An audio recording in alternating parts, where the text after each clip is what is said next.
wait for Sean.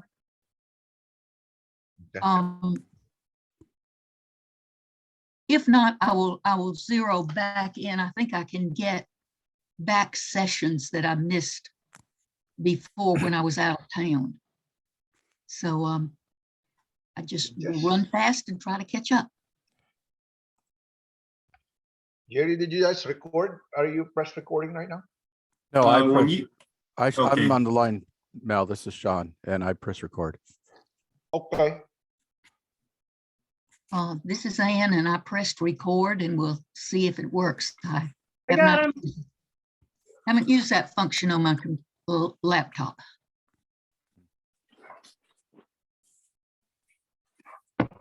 Hey, good morning, Sean. Morning, Jerry. Yeah, sorry, I was walking the dog a little bit late. All right, you let me know when you want to go, and then when we do take our break, I just had a couple housekeeping items. If you could stay on the Zoom for a couple minutes during our 10-minute break. Sure. Well, we're ready to go, and I've already started recording. Okay, then here we go. All right, good morning, everyone. This is Jerry Muir, and this is our 5th session for our Vita training. Today, we're going to focus on the California tax return. And as my co-host, we have Sean. Sean, how do you pronounce your last name? Gone, just like the first name. Sean Gone. Okay, it rhymes. Okay, good. Okay, so Sean is our co-host. So again, our focus today is the form 540. And what I would like to do, I would like to go to the last slide first. I want to go ahead and emphasize something at least a couple times during this session. So let me go to the last slide without making you dizzy. And these are various publications. We all know about the publication 4012. We do know that the tax year 2021 is published, and my understanding is there are hard copies available at the St. Killian's church, St. Killian Church. So that's something you want to talk to the Vita team about. But other publications that you probably want to look at, you want to have perhaps maybe at least electronically on your laptop or available to you. The first one, of course, is the Franchise Tax Board publication 5130. That was published, about a couple weeks ago, 3 weeks ago. It's I think it's a superb publication talking about the Form 540 and various aspects of what is called the Revenue and Taxation Code in California. And again, that's the California Volunteer Reference Manual. I know I've looked at the publication 5130 in the past from time to time.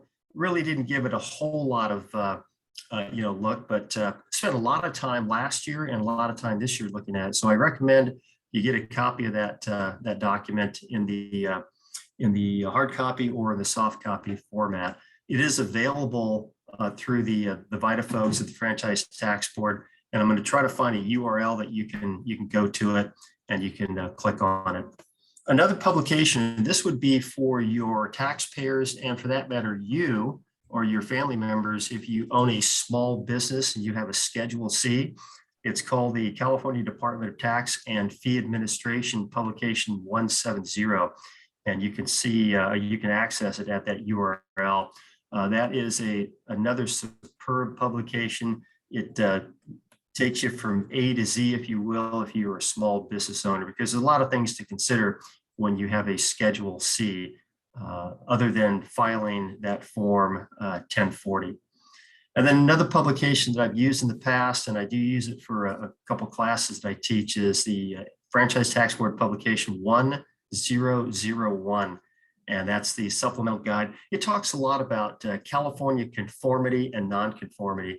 And when you hear the term conformity and nonconformity, what it means is, does California conform to federal law or do they not? And in some cases they do in part.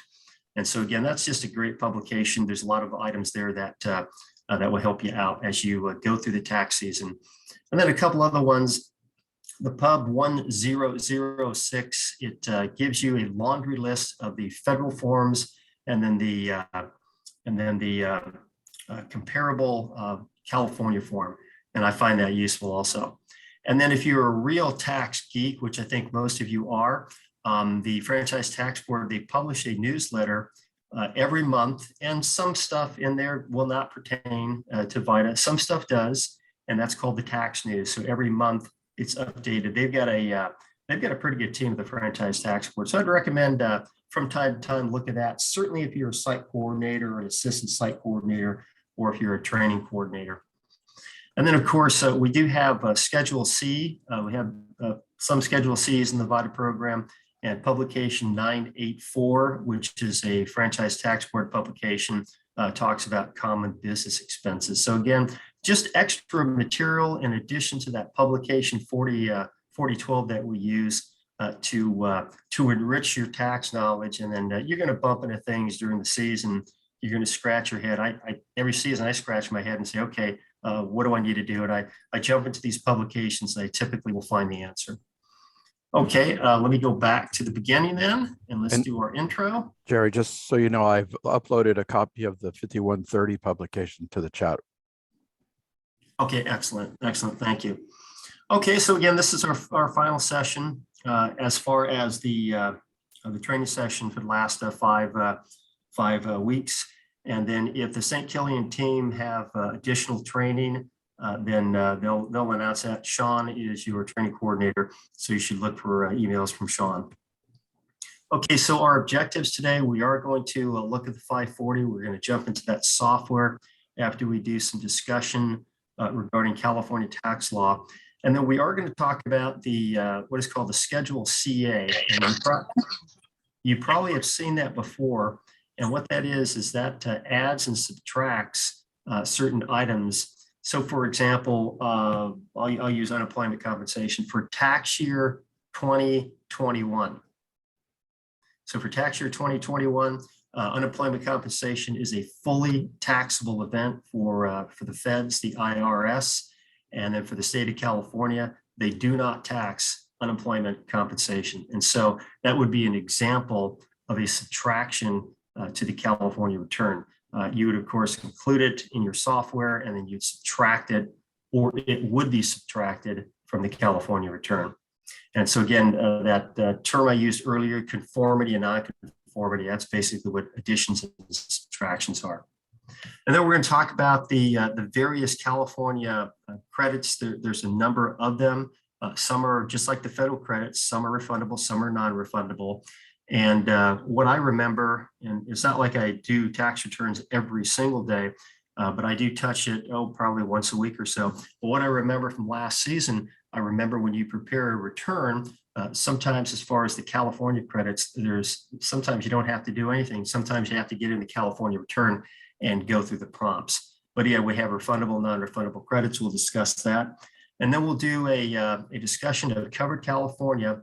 And as I've mentioned before, I'm certainly not an expert. I'm sure we can find an expert with Covered California, maybe a navigator, a program manager. But when you think of Covered California, it is a program where the taxpayers obtain minimum essential coverage, and under that Affordable Care Act that was passed about 10 years ago. And if you are in Covered California, you are subsidized by the taxpayers. And then, of course, you have a requirement to file a return once the year has passed. And then we're going to jump into that tax return, Edward and Althea Moscoso, and we're going to discuss California items that they have in their 540. Same as last session, we're going to go to noon. We'll take breaks at approximately 9:50 and 10:50, and those breaks will be about 10 minutes. Sean, do you want to discuss anything regarding the St. Killian's Vita team at this time? Well, yeah, we'll just go over it real quickly. We do have a lot of new volunteers this year. So if you're not aware, Mel is our site leader for this year. We have a number of assistant site leaders. We have Art Leoncio. We have Fred Ramos. Our IT coordinator is Stephen Loretto, and I'm the training coordinator. And we also have Evelyn Arias as an assistant site coordinator. Evelyn's usually in charge of people picking up their tax returns. And if you're working at the site, you're going to see all of us every Saturday. Okay, thank you, Sean. And again, I'm Jerry. I'll be conducting the presentation this morning along with Sean. I do want to mention one thing. I mentioned this, I think, just about every session. I've been associated in some form or fashion with St. Killian's Vita team for a number of years. They are really probably one of the best teams you're going to bump into. They're passionate, they're compassionate, they're highly educated. They got some really good preparers and really good administrators and organizers. So I usually boast about it. In fact, yesterday I had a call with another site, and I was boasting about the St. Killian's drop-off and pickup program that they've had the last couple of years that I was involved in. So again, only good things to say about the Vita team.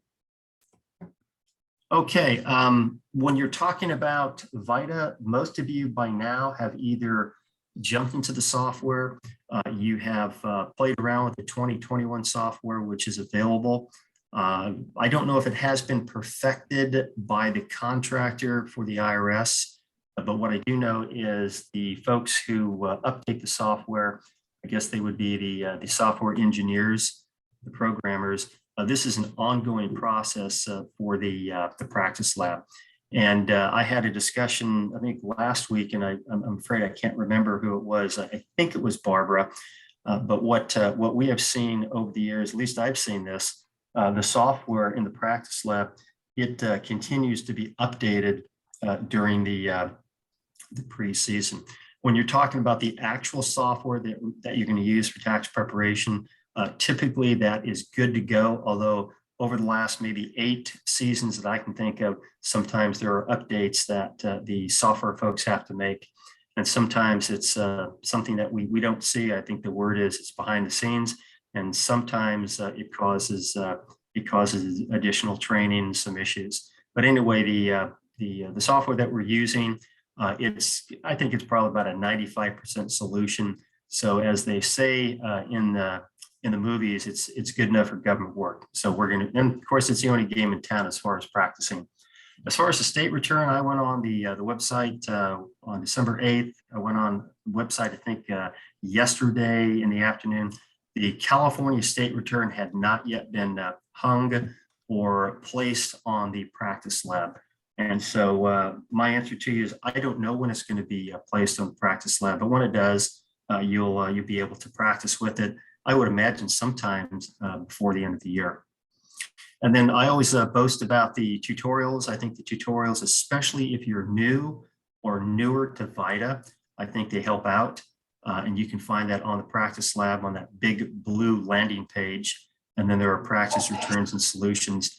And when you jump into the practice returns, when you jump into the practice returns, what you want to do is you want to ignore the married filing separate return. Did we have a question? No, there was some new people coming on, and I got to mute them as soon as they log in. Okay, very good. Okay, so information regarding the California tax return. Generally, what we do in the Vita program, we will prepare a Form 1040 because most of the time when people come to the Vita site, they have what is called a federal filing requirement. And then most of the time, if they have a federal filing requirement, then they have a state filing requirement. And I will tell you from the experiences at my Vita site in Garden Grove, we have people that show up and they say, here's my stuff. We look at it, we say, you don't have a filing requirement.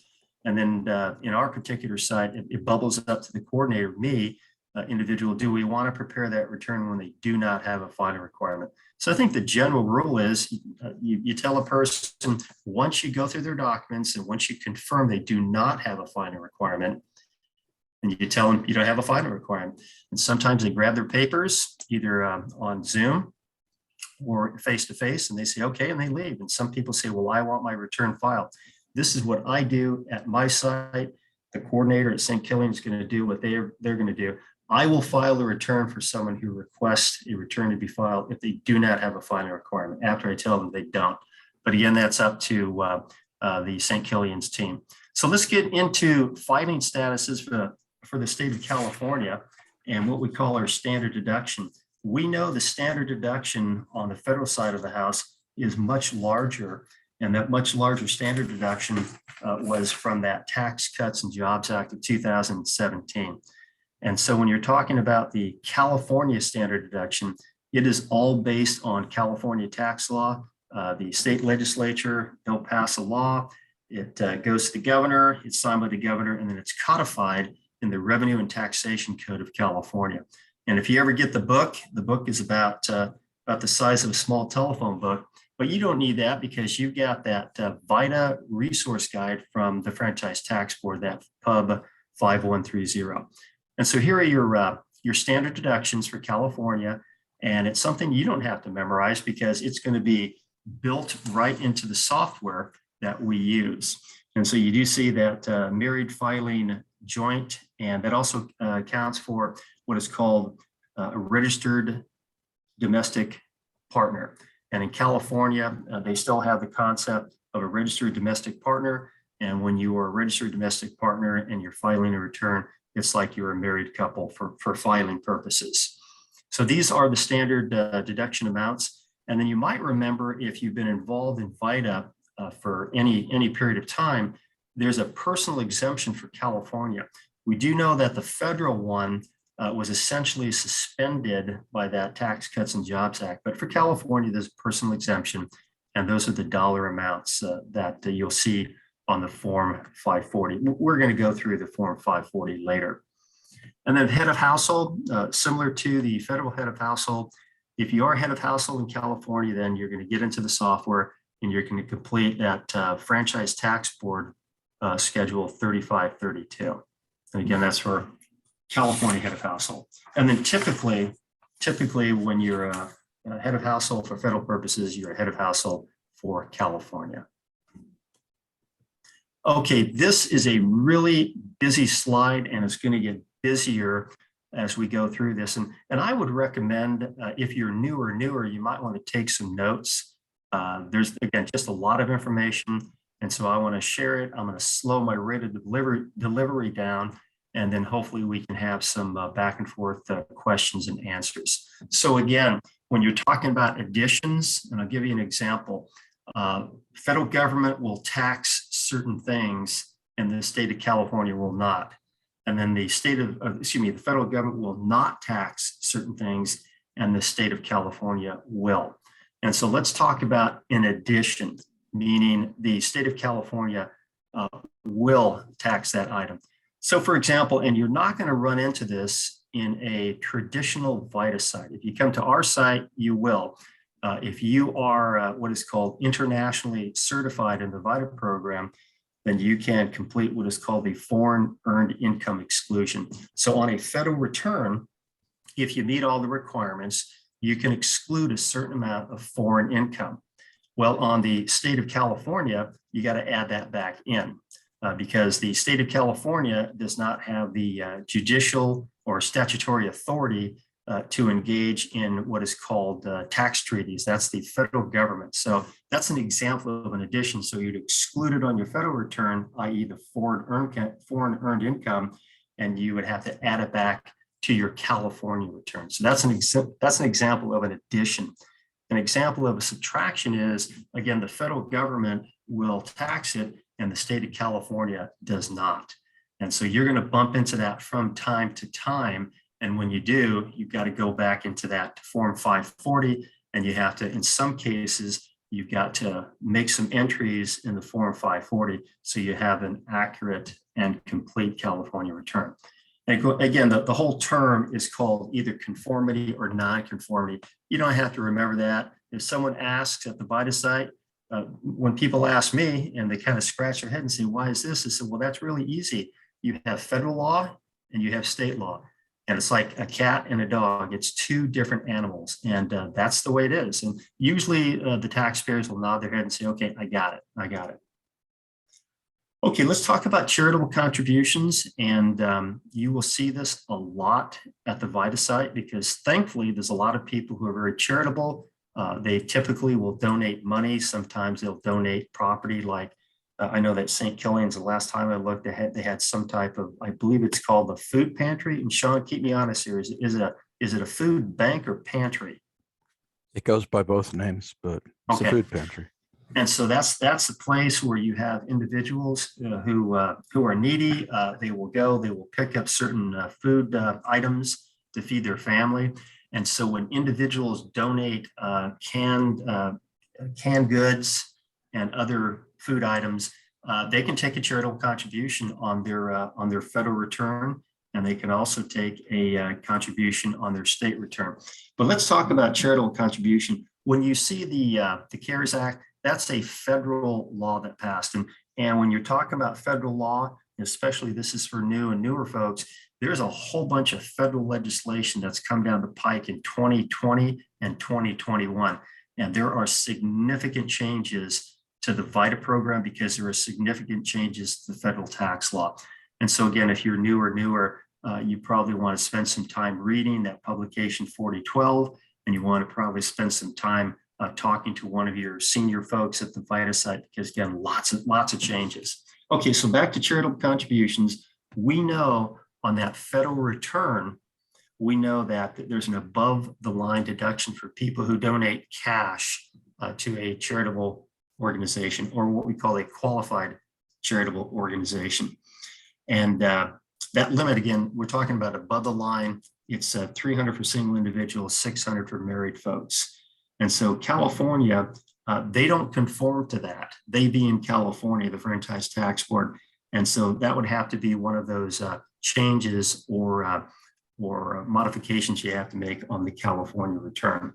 And so you do want to look out for that. Now, of course, when you're talking about someone making a charitable contribution, taking a deduction on their Schedule A for the Form 1040, then we know when you enter that in the software, you will have essentially a rollover to the state return. So sometimes you don't have to change that charitable contribution that you make on that Schedule A. And then, as I mentioned before, and this is probably not an issue you're going to bump into. I've seen it two or three times, but when you do bump into it, it can be a significant emotional event for the taxpayer. And this is when they're donating money to an organization they believe that they can take a tax deduction for.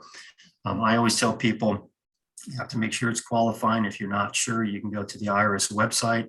You can dig down into the IRS website and you can find that. But a lot of times an organization, for example, St. Killian's, qualified charitable organization, they will provide a tax exempt ID number to someone who's donating money. And that's something they can deduct on their federal and state return. So you do want to look for that. Okay, next is student loan forgiveness. This is another issue that affects tens of millions of Americans. And when I say it affects them, meaning they want student loan forgiveness, a lot of them don't get it. Very few of them get it. And so what happens is, if you have someone who comes to the Vita site and they've got a document, they go, my student loan has been forgiven, then what will happen is it'll be excluded on their federal return.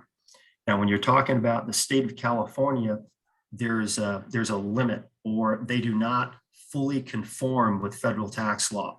And for the state of California, the limit is the taxpayer has passed away, the taxpayer has gone into a situation where they're disabled, or they've got a school closure. And the school closure, what that means is, and I'm not poking fun at any schools, I'm trying to state facts as best I know it. There are certain educational institutions in California that closed, and the reason they closed is because the federal government said, you're not doing the things that you should be doing to be accredited, and what we're going to do, we're not going to provide your students with student loans or any grants. And so what that does, it simply dries up the money, and then the school, they kind of throw their hands up and they go, we can't operate, we can't pay anybody because we don't have that source of money coming in. And so what happens is then the school closes. And I've seen that. I used to teach at a school. Thankfully, I was not I was a visitor, or I guess you'd call it a guest lecturer. And that particular proprietary school, which is a for-profit school, they ran into a situation where the federal government says, you're not doing the things that you should be doing for your students. So we are not going to allow, again, any loans to the students. And that school shut down fast and furious. The money tap went off and the school closed. So in that particular case, a student then would would be able to, once that student loan was forgiven, they would be able to take it on both their, excuse me, let me restate that, they would be able to exclude it on both their federal and their state return. And I think we're going to see some of this year. And when you're talking about student loan forgiveness, this is a very complex thing. For our purposes, the taxpayer would come up to the Vita site virtually or face-to-face, and they would have some type of document, and it would say, yes, my student loan was forgiven. And again, you'll ask those questions, particularly for the state. Was it due to death? Was it due to disability or the school closure? And if that is the case, then you can exclude it on the California return. And there's a lot of information on the student loan forgiveness for California. And so I would recommend you'd probably want to get into that document that we talked about early on. It's the Franchise Tax Board document, and it's titled Supplemental Guidelines, and that's publication 1001. Okay, next, we've got the Earned Income Tax Credit. And we talked about this for federal tax purposes. There are significant changes for the Earned Income Tax Credit in tax year 2021. And so if you're familiar with the 2020 rules, that's great. Make sure you start reading that publication 4012 because there are big changes. And when you're talking about California, California does not conform to this American Rescue Plan. So here's some things for California. In California, if you're 18 years of age and you meet other requirements, you can receive the California Earned Income Tax Credit. And also, when you're talking about the California Earned Income Tax Credit, you can't use on your California return your earned income for 2019 like you can do on your 2021 return. And so that's something that you need to keep aware of. And then when you're talking about the Earned Income Tax Credit for federal purposes, you now can have investment income up to $10,000. And as I mentioned before, if you've got dividend and interest income of $10,000, you got a lot more money in the bank than I do. So for state purposes, that threshold, it's not $10,000, it's $4,053. So chances are our Vita customers are not going to even be close to that $4,053. But you never know, because our Vita program is not based on net worth. It's based on your revenue streams in 2021. And typically the guideline is about 60,000. And so do be aware that for California, again, nonconformity, and there are a few differences. And so, for example, if you got an 18-year-old young woman or young man, and they come to the Vita site and they meet the other requirements, they're going to be able to get that state earned income tax credit. But for federal purposes, the general rule is they've got to be 19. And so there's a little bit of difference there. And I'm sure some of our taxpayers will kind of scratch their head and say, well, why is there a difference? Why am I not getting the federal one? And again, you can use comforting language. What I do is I typically tell people to say, there are differences between federal and state tax law. And in your particular case, you're not able to get the federal one, but you can get the state one because of your age. All right. And then the next one is your child and dependent care expense credit. And again, significant changes to federal tax law on that one. We know from many years that particular credit, it would be for a child that's under 13 and you're paying someone to watch that child, or if you have someone who is completely disabled, that would be the credit if you're paying someone to watch that person. The changes in the federal tax law, it's now a refundable credit. So that's a big change. And then, of course, the amount of the expenses has gone way up. It used to be limited, but it's gone up to $8,000 for one person and $16,000 for two or more. Well, for the California state tax law for child and dependent care credit, there's nonconformity. And so what you want to do is you want to be aware of that nonconformity. And again, probably the best thing you can do, you can jump into that either the software, or you can jump into the publication 1001. Okay, here's something, and I think I mentioned before, Alimony. When I first started Vita, when I was young and had and skinny and I had hair, I knew what alimony was. I've never paid it, thankfully, but I never saw it on a Vita return. And then I'd say probably about 4 or 5 years ago, I started to see it, and I'm seeing it more and more on Vita returns. And so when you think of alimony, you're thinking about individuals. Typically, they're probably divorced. Sometimes they're still legally married, but typically they're divorced. And in order for someone to say, hey, I'm paying alimony or I'm receiving alimony, that has to be pursuant to a court official who has the authority to say, you have person number one, you got to pay person number two alimony, and that's going to be for the adult. So again, I've had situations where people were voluntarily paying someone because they're either divorced or going to get divorced. I'm not aware of any law, both federal or state, where you can't give people money. If you want to give people money, you can do that. And sometimes you can take a deduction and sometimes you can't. So if you're giving people money and you can't take a deduction, that would be a gift. And so sometimes in our Vita program, people say, yeah, I've got an ex-spouse and I'm giving him or her $500 a month to live. And it begs the question, okay, is that pursuant to a judge? No, I'm just trying to help out my former spouse. That's a gift. That's a gift. Unless that former spouse is painting your house or doing some work, then you're talking about either self-employment or some type of earned income.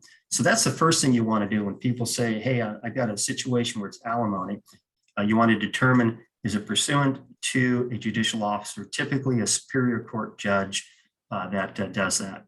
And then another thing about alimony, and I've run into this a lot. Sometimes people say, here's my document that I got from the court when I went to court and I got divorced and my former spouse was ordered by the judge to pay me X number of dollars. And then a lot of times the word alimony may not appear in that judicial instrument, that document. And so then you got to ask the follow-up questions. Okay, and they may use the term, the court, the language in the document. It may say family maintenance. It may say something like that. And then what I always do, I always ask the individual who's receiving the money, okay, you got $1,000 a month that you're receiving. How much is for the children? And then how much is for you? And sometimes they say, oh, well, it's $800 for the kids and it's $200 for me. Oh, okay, then that's $200 of alimony, even though it's called something else. So it's kind of like we call cars. You could also call them horseless carriages. You can call them automobiles. You can call them a number of things. But again, family maintenance, if that comes about, and you don't need an attorney. I mean, if you have an attorney there, that's great. But you can just ask the taxpayer, tell me the story about this court order. And I've done that hundreds and hundreds and hundreds of times. And sometimes it's a short conversation. Sometimes it's a little bit involved. All right, so let's get to alimony. We do know that, and we saw this last year, we do know that that new law, that Tax Cuts and Jobs Act of 2017, it changed the rules for reporting alimony received or taking a deduction for alimony on your federal return. So the new rules are, if you've got a divorce after 2018, so we're talking 2019, 2020, and so forth, that alimony received is not going to be reported on a federal return. That alimony paid will not be deducted on a federal return. So those are the new rules. The old rules, we're talking about a divorce that occurred 2018, 2017, and going back. The old rules were, you've got to report the alimony that you received, and you can take a deduction for alimony paid. And those are the federal rules. So here's what California says. California says that they're not going to conform to this new law for alimony, which means on your California return, if you got divorced in 19 or 20 or 21, you have to report that alimony on your California return. And then if you pay alimony, you can take that deduction on your California return. And so that's what you want to do.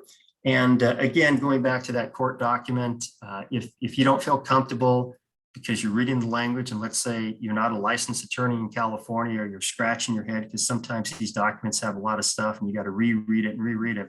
This is what I recommend to my volunteers. Then you can take the document to one of your senior folks at St. Killian's. You've got, again, some very sharp preparers there, or you can bubble it up to the site coordinator. And then sometimes you do make a call to someone else. It could be the IRS, or if you do have a licensed attorney at the site, go to that guy or gal and say, hey, can you take a look at this and let me know what we have here, because the word alimony does not appear. And so again, I offer that to you. Again, I'm seeing more and more of that on Vita returns. All right, another thing, we're talking about state disability insurance. And state disability insurance, there are a number of states that have what is called an occupational tax. California is one of them. Not everybody pays state disability insurance. For example, I'm a wage earner. I work part-time at a couple of colleges, and I don't pay state disability insurance. When I was a federal employee, full-time federal employee, I did not pay state disability insurance. In fact, the last time I paid it, I think was in the early 90s when I worked for a bank. And so you're going to bump into people that either don't pay it or they haven't paid it for a long time. But a lot of our taxpayers, they work for private companies, and so they end up paying it. And when you pay it, it's itemized on the form 1040, which means you enter that into the software and it will carry forward directly to the Schedule A as an alpha. And of course, if the taxpayer has enough deductions on that Schedule A, then they're going to take the benefit of itemized deductions. And then for some of your new volunteers, and certainly a lot of your taxpayers, they're going to scratch their head and say, what's the difference between itemized and standard? Well, I always tell people, generally, this is the general rule. You're going to take the greater of. In the Vita program, that is the rule. You're going to take the greater of. And about 10% of our taxpayers take the itemized deductions. So you're not going to see this a lot, but again, it rolls over to the Schedule A. And they're not going to get the benefit of the standard deduction and the itemized deduction. That just doesn't work. That's why when you look at the form 1040, there's the word or.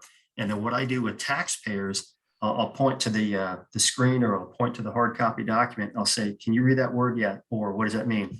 Well, either this or that. Okay, well, then that's what you're going to get, either the standard deduction or the itemized deduction. And then for the purposes of the California return, you have to subtract it from the California itemized deductions. And so back to the cat and dog, you have federal itemized deductions and you have California itemized deductions. Two different animals because the state of California allows certain things and doesn't allow other things as part of itemized deductions. Generally, when you complete the Schedule A for itemized deductions, it's going to roll over to California. You're going to have those items populated on the California return. And not all the time, but a lot of the times you don't have to make changes to that. And then when you're talking about the miscellaneous itemized deductions, this is something I get all the time in Vita, and I get all the time in my private practice. The itemized deductions, most of them, not all of them, but most of them went away with that Tax Cuts and Jobs Act of 2017 on that federal return. And so what that means is when people say, hey, I've got these expenses I've incurred, I'm an employee on behalf of my employer and I have not been reimbursed, then you look at those expenses and typically you're going to say on your federal return, you can't deduct those. You can't deduct those. And what that means is they're not going to take that benefit for the itemized deductions. Now, when you're talking about the California return,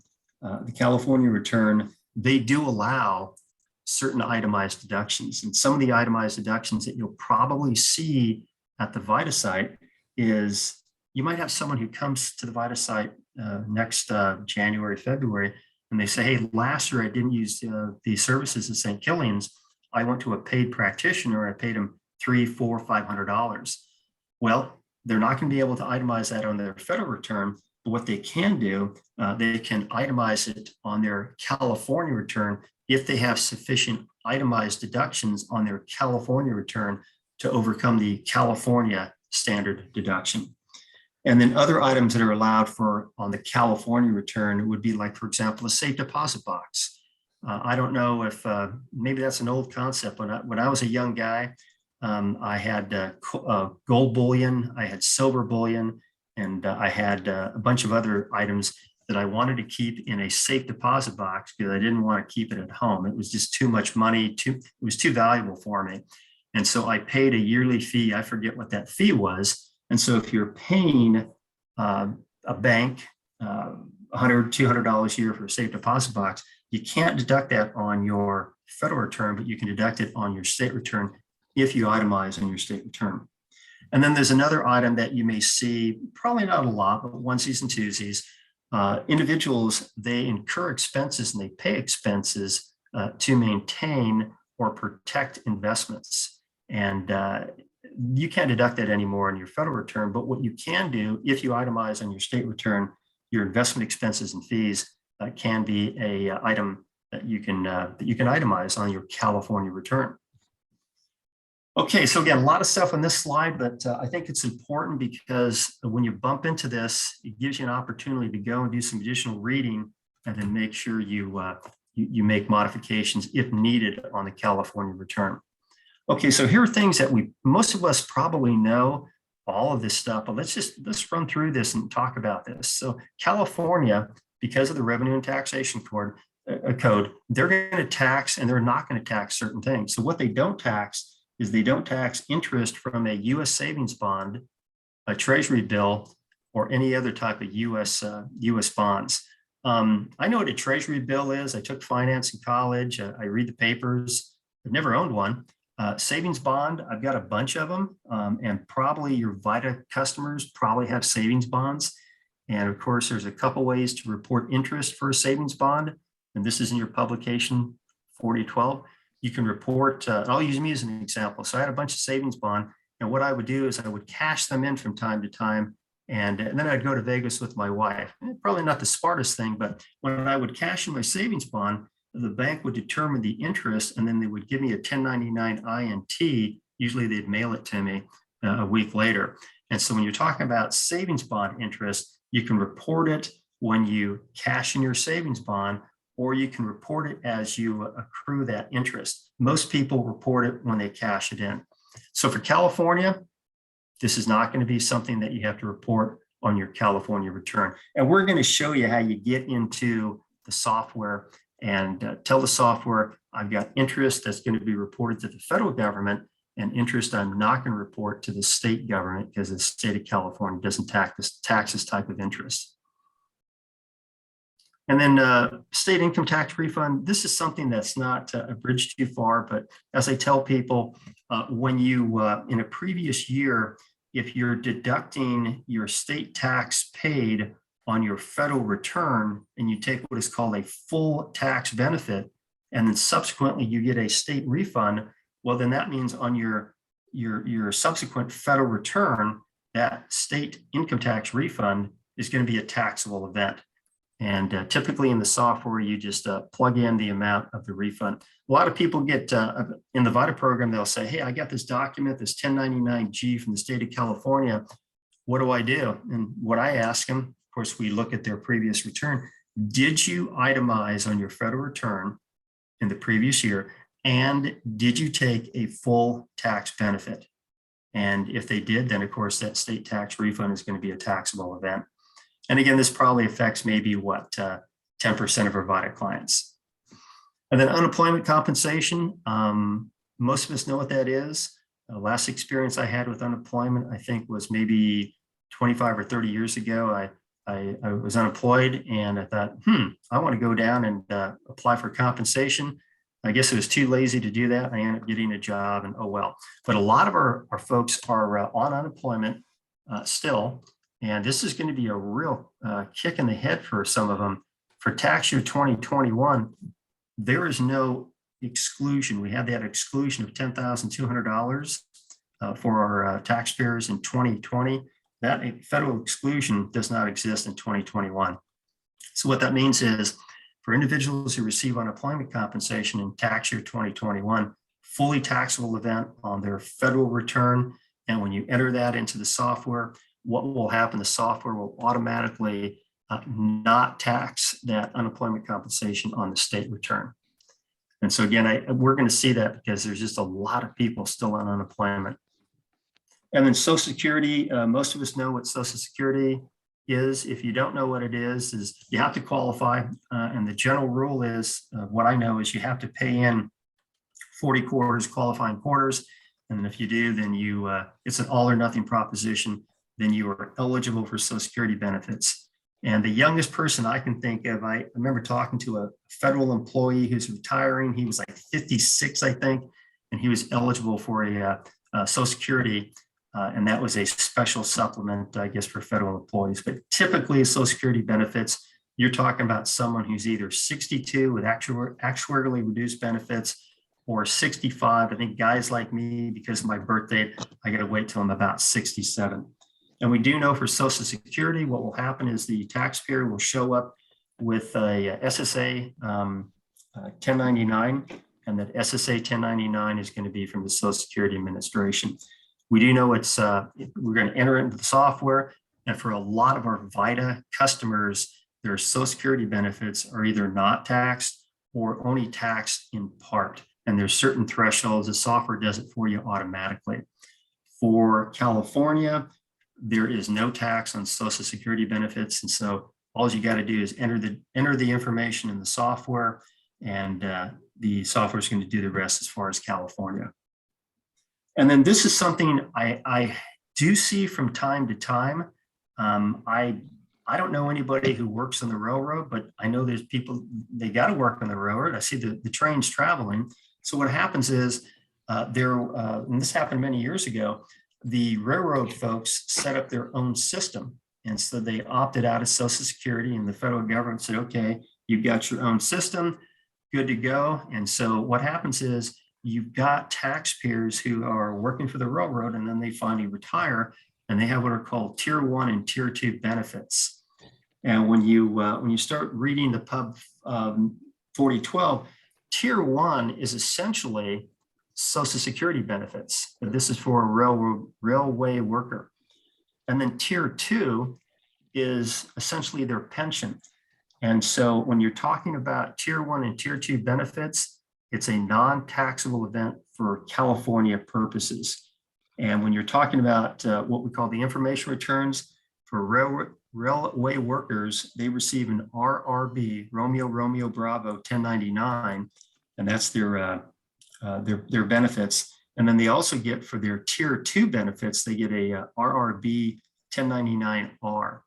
And again, that would be for Tier 2. So again, California doesn't tax these benefits. And then something, I don't know if it's good or bad. I see a lot of it. So I'm thinking maybe people like to gamble. I like to gamble.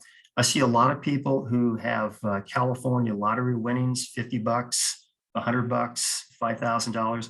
I'm seeing a lot of it. And so what that means is if you purchase a ticket, i.e. a ticket from like 7-Eleven for the California lottery, and you go back the next week and say, hey, can you check my ticket? Did I win? You are a winner. You won $700. Okay.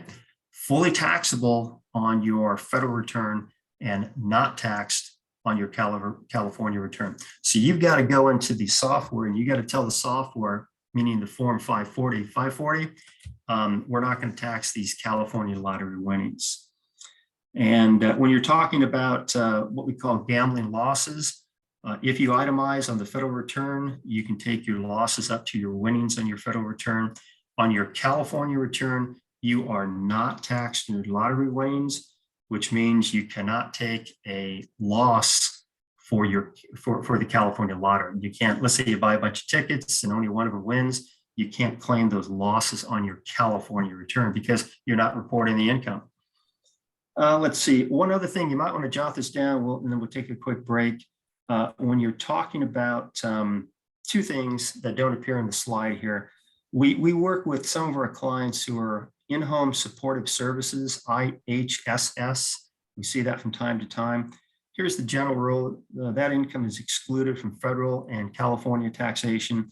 And a great write-up is on page 31, page 31 on that publication 5130.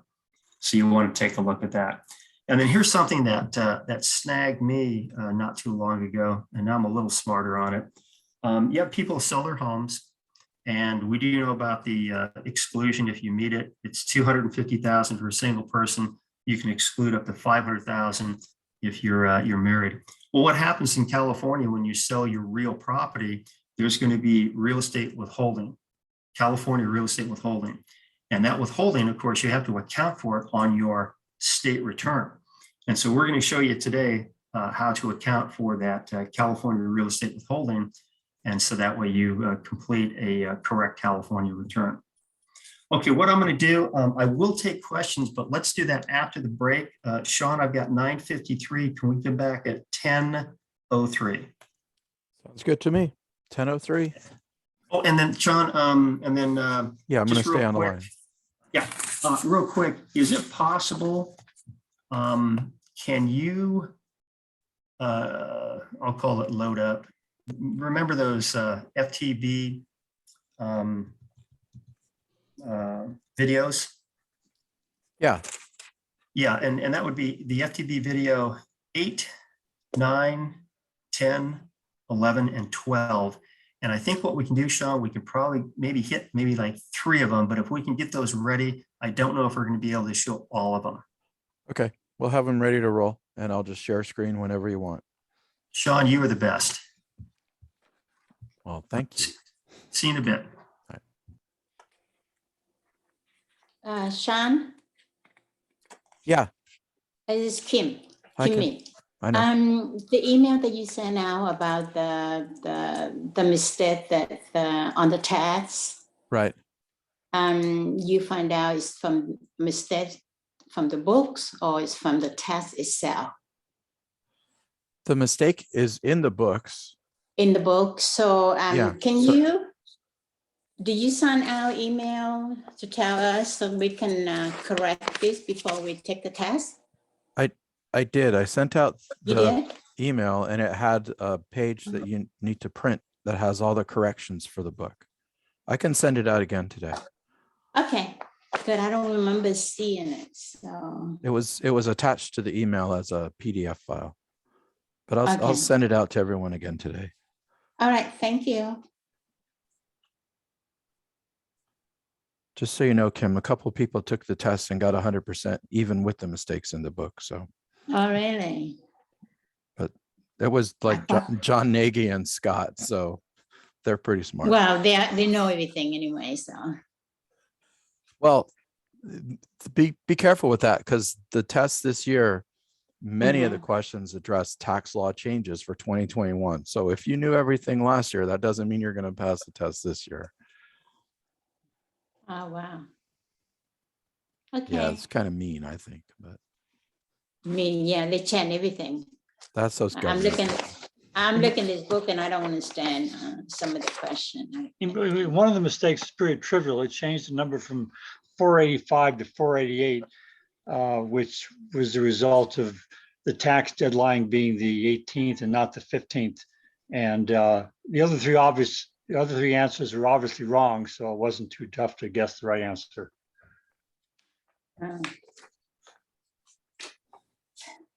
Okay, all right, thanks. I'll look at the email and try to work on it. It's going to have to be after this meeting, because I have that on my other computer. Oh, yeah, I know.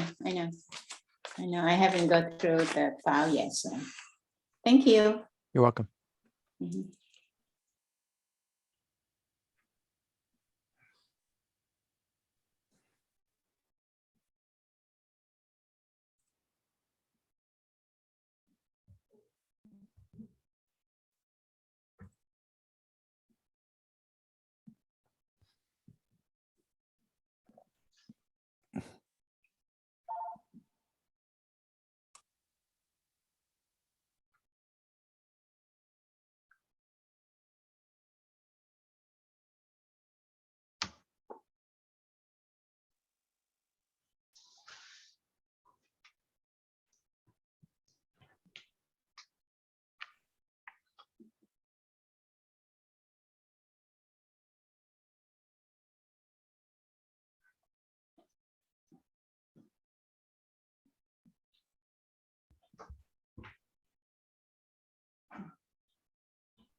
For which one? for the tax, Barbara Harris's free tax thing.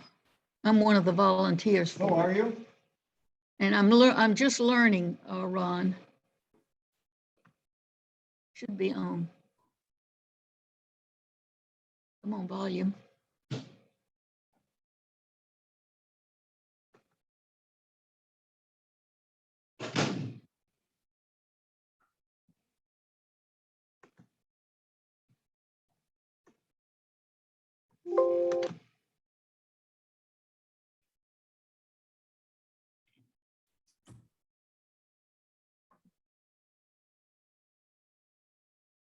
Sean, are you there?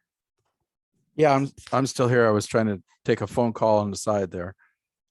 Okay. Can you load up Vita training session number 8? Absolutely. And then what we can do when we get started, we can show that 4-minute and 40-second video. Let's see. That's California tax law. Yes, it's training session 8, California versus federal. Yeah, unfortunately, when I bring them all up, they don't show the titles. So I loaded them all and here we go. 8. I've got it ready to go whenever you want. All right. Yes, if you can go ahead and launch that, Ben. You've got permission. Do I need to? Oh, yeah, I'm just going to end your sharing right now. Okay, got it. All right. All right. So everybody breaks over. Did you want to answer these questions before we roll the video, Jerry? When you say questions, meaning questions on the chat? In the chat. There's just 2 of them. Yeah. Throw them at me and I'll do my best. First one, Bill DeLuca asked, what do you mean when you say full tax benefit? Full tax benefit would be, for example, let's say someone pays $8,000 in state income tax, and then they report that $8,000 on their Schedule A. What happens is then in the next year, if they receive a California refund because they've itemized and they've taken that full benefit, which means they deducted the entire amount, and they subsequently received a state refund, then that would be a taxable event on their federal return. And yeah, it's called a tax benefit. It's called the tax benefit rule. And if you take a full benefit, then again, the entire amount of the refund is reported as a federal on your federal return. Okay. The other question was, can when you were talking about in-home services, can you use that income to apply for a mortgage loan? I don't think that's a tax question. Yeah, I don't think that's a tax question, but I used to be a mortgage loan officer, and what they're looking for revenue streams. They certainly look for money in the bank. They're looking for assets, and it doesn't matter. It could be alimony, but they want to have a surety that they have an income stream over a period of time, because mortgages typically are 30 years. I know they can be shorter, but typically they're 30 years. Okay, you want me to set this one up? I am ready to roll, but I'm not sure how loud this is going to come out. All right, we'll give it a whirl. So ladies and gentlemen, what we want to do, we've got Sean, our training coordinator, and he found these training sessions. And I think this would kind of reinforce what we just talked about, the differences. And again, the folks in Sacramento put this together. So let's look at this short video. I think it'll be of benefit.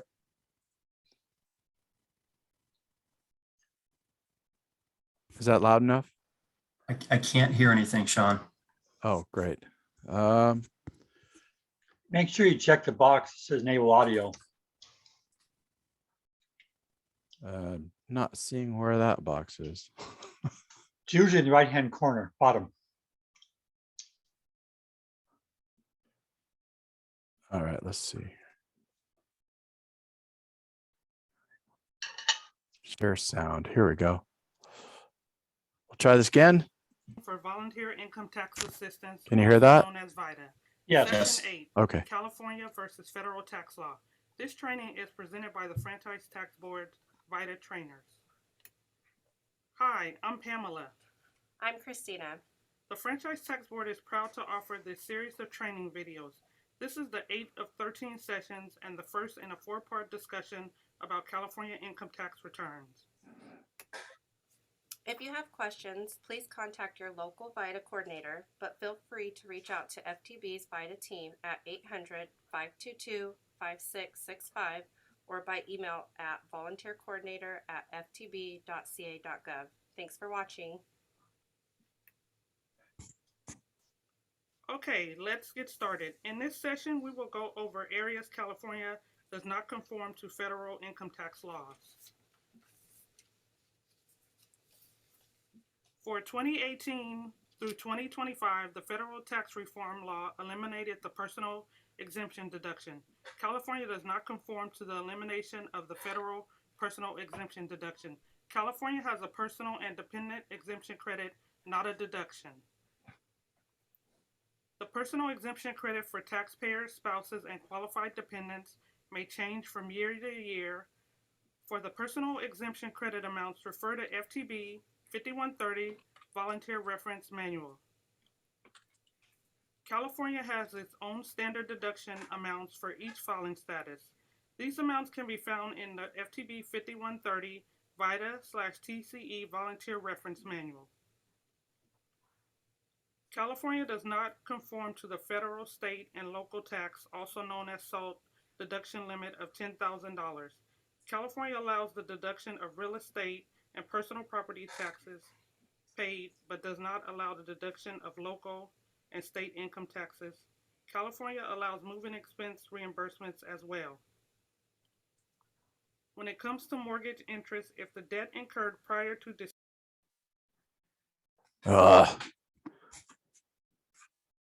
Sorry about that. I don't know what happened.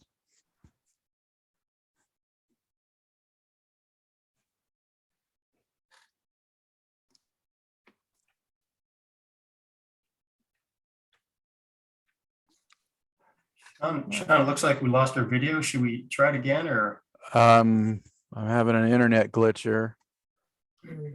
December 15, 2017, an individual may deduct mortgage interest on a qualified resident of no more than $1 million. California conforms to the $1 million mortgage loan cap. California does not conform to the $750,000 mortgage loan cap set by the federal law for tax years 2018 through 2025. For federal, home equity loan interest can be deducted up to a maximum combined $750,000 first and second loan amount, as long as the loan was used to purchase, build, or substantially improve the home. California does not conform. California allows the interest paid on a home equity line to be deducted up to $100,000 regardless of how the home equity line is used. For charitable contributions, California does not conform to federal limits. California allows up to 50% of cash limit donations. For federal charitable contribution limits, see IRS 4012 Volunteer Reference Guide. The federal tax law suspended all miscellaneous itemized deductions that are subject to the 2% above adjusted gross income, or AGI. California does not conform. To claim miscellaneous itemized deductions for California, use Federal Form 2106. Under certain circumstances, federal allows a deduction of up to 20% of qualified business income. California does not conform to this deduction and does not have a comparable deduction. Federal has a child tax credit and a credit for other dependents. California has a young child tax credit. You have now completed 8 of 13 volunteer income tax assistance training sessions. Okay, I'm going to stop that right there. And just so everybody's not trying to fumble around and find these videos right now, they're not that easy to find on the FTB website. I will send a link out in the email at the end of this session. Okay, thank you, Sean. And then Sean, are you able to bring up training session 9, filing status and credits? Yep, I get that one next. And so while Sean gets this loaded, this is session 9. It talks about California filing status and various credits that you will see on Vita returns. And then we'll talk a little bit about credits. Okay, here we go. Session 9, rolling. Volunteer Income Tax Assistance, also known as Vita. Session 9, Filing Status and Credits for California. This training is presented by the Franchise Tax Board's Vita trainers. Hi, I'm Nuria. I'm Tara. The Franchise Tax Board is proud to offer this series of training videos. This is the 9th of the 13 sessions in the second and a 4-part discussion about California income tax returns. If you have questions, please contact your local VITA coordinator, but feel free to reach out to FTB's VITA team at 800-522-5665 or by email at volunteercoordinator@ftb.ca.gov. Thanks for watching. In this session, we will cover the differences in filing statuses and credits from federal to California. Filing status for California. As a rule, taxpayers must use the same filing status for their California return as on their federal return. However, we will discuss some exceptions now.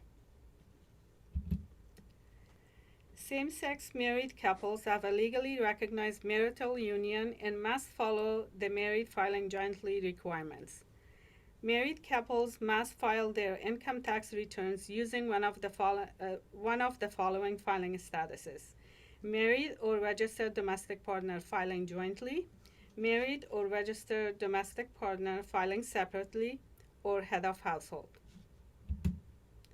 If the taxpayers file a joint return for their federal purposes, they may file separately for California if either spouses was one of the following: an active member of the United States Armed Forces or any auxiliary military branch during the taxable year, or a non-resident for the entire year with no income from California sources during the taxable year. Keep in mind, if the spouse earning the California source income is domiciled in a community property state, community income will be split equally between the spouses. Both spouses will have California income based on community property rules. For head of household filing status, FTB Form 3532 is required to be filed with the California state income tax return. You will need to edit the California return and fill out Form 3532 manually. That is because the information from the federal return will not flow down to the California return in TaxSlayer. You can find this form in TaxSlayer in the state section under the Basic Information tab. FTB Form 3532 is available in the CA 540 instruction booklet for taxpayers filing paper tax returns. California Earned Income Tax Credit, Cal EITC. The Cashback California Earned Income Tax Credit, or Cal EITC, was created in tax year 2015 as a way to help low-income working families. Over the years, it has been expanded to help more people. There is a strong chance you will have taxpayers who qualify. This credit is powerful because it can add to taxpayers' overall refund. Anyone age of 18 and older is eligible to receive the Cal EITC if all other qualifications are met, including income limits. Every taxpayer who qualifies for Cal EITC will need to fill out FTB Form 3514 and submit it with their tax return. For more information about Cal EITC, refer to FTB 5130, California Volunteer Reference Manual. FTB may need to verify the income and or losses used to claim Cal EITC before FTB can issue any refund.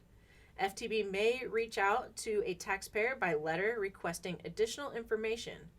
The request will come on FTB Form 4502, Additional Documentation Required, Refund Pending.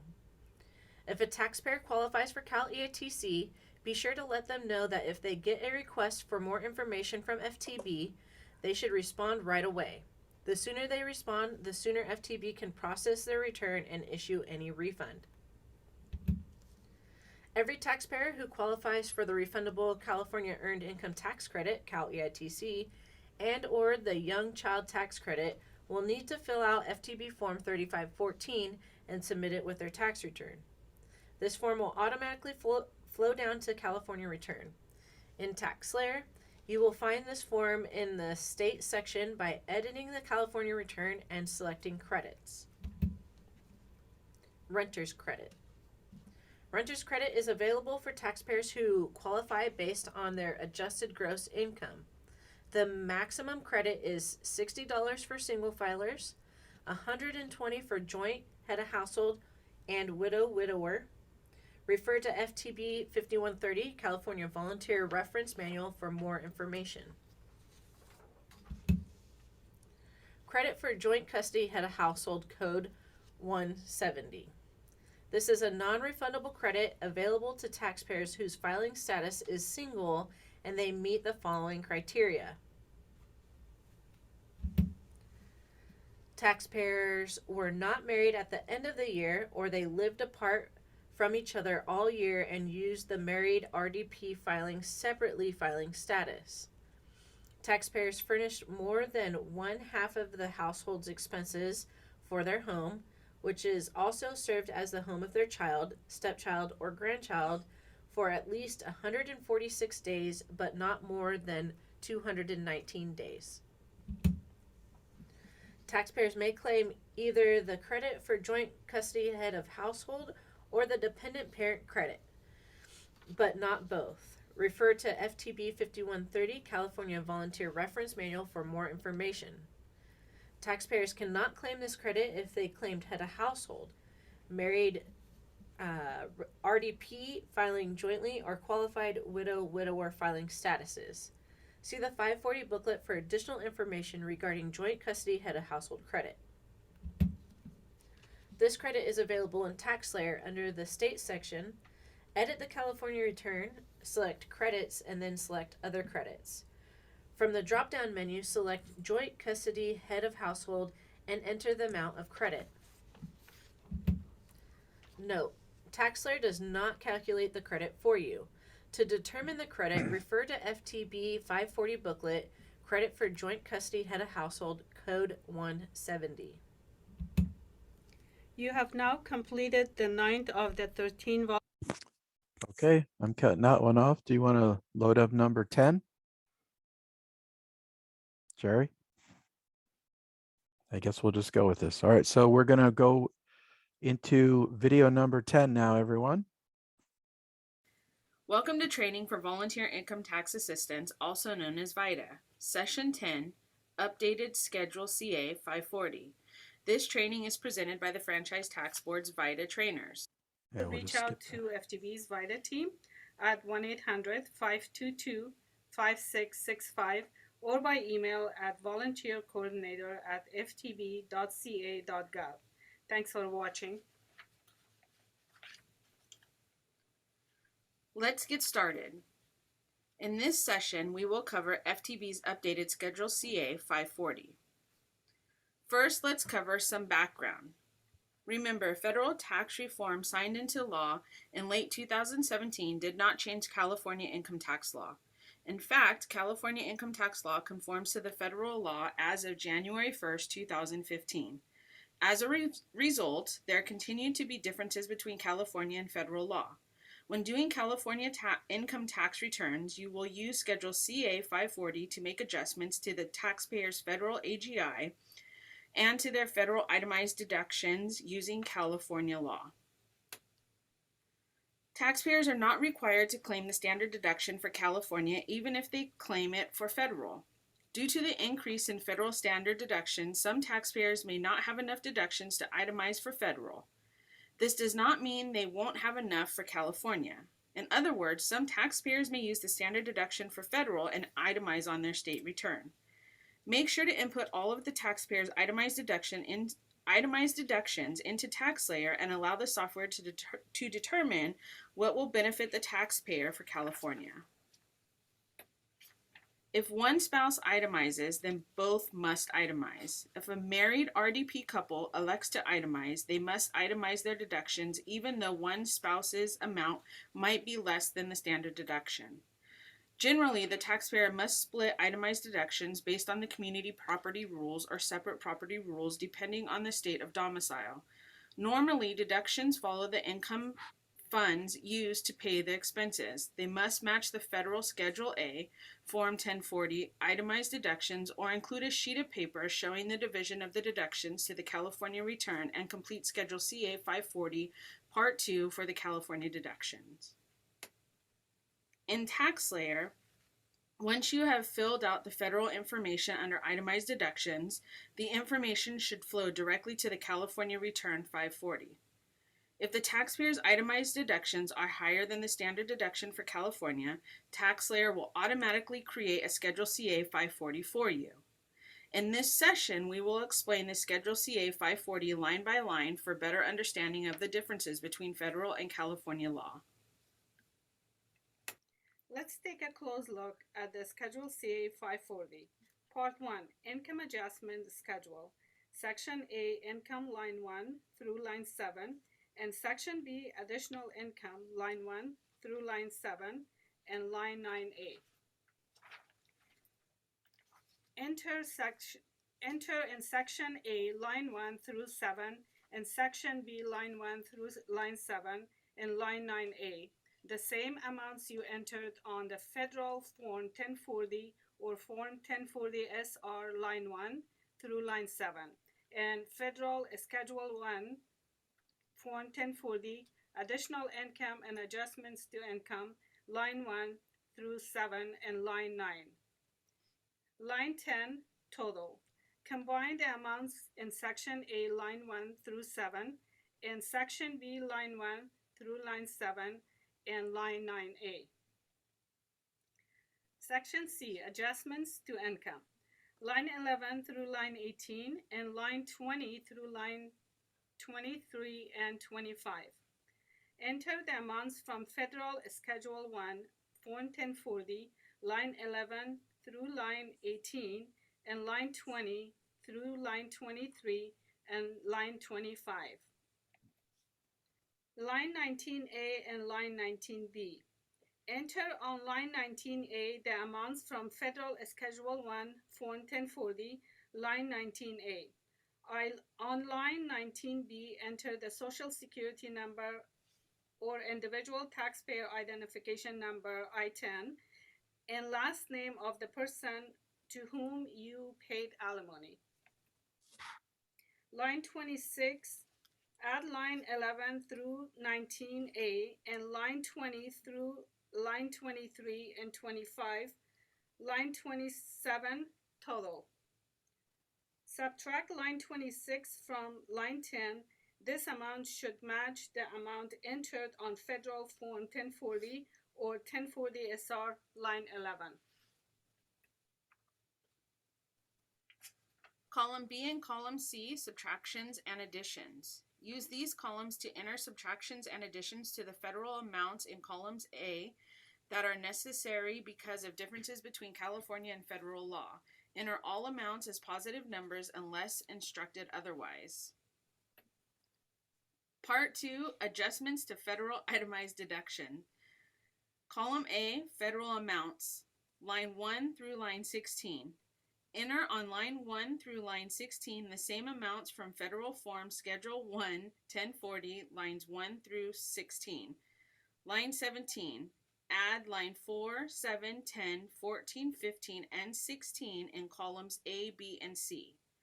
Line 18, combine total from line 17, column A, B, and C.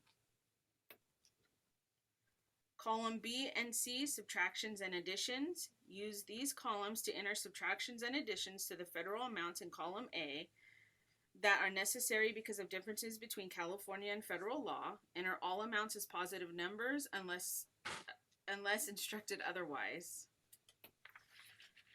Job expenses and certain miscellaneous deductions.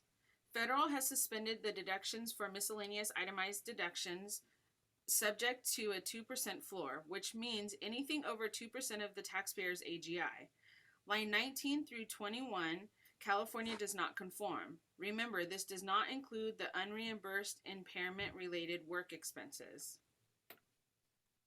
Line 19, unreimbursed employee expenses. California does not conform to the suspension of this deduction. This includes union dues, job-related expenses, job education, etc. You will complete Form 2106 using California law. For additional information, refer to Schedule CA 540 instructions. Line 20, tax preparation fees. Enter the fees the taxpayer paid for the tax preparation, including fees paid for filing electronically. Debit and credit card payment convenience fees should be entered on line 21 instead of this line. Line 21, other expenses. You will enter the total amount paid to generate or collect taxable income for taxable investment expenses, safe deposit box, etc. For more information, refer to Schedule CA 540 instructions.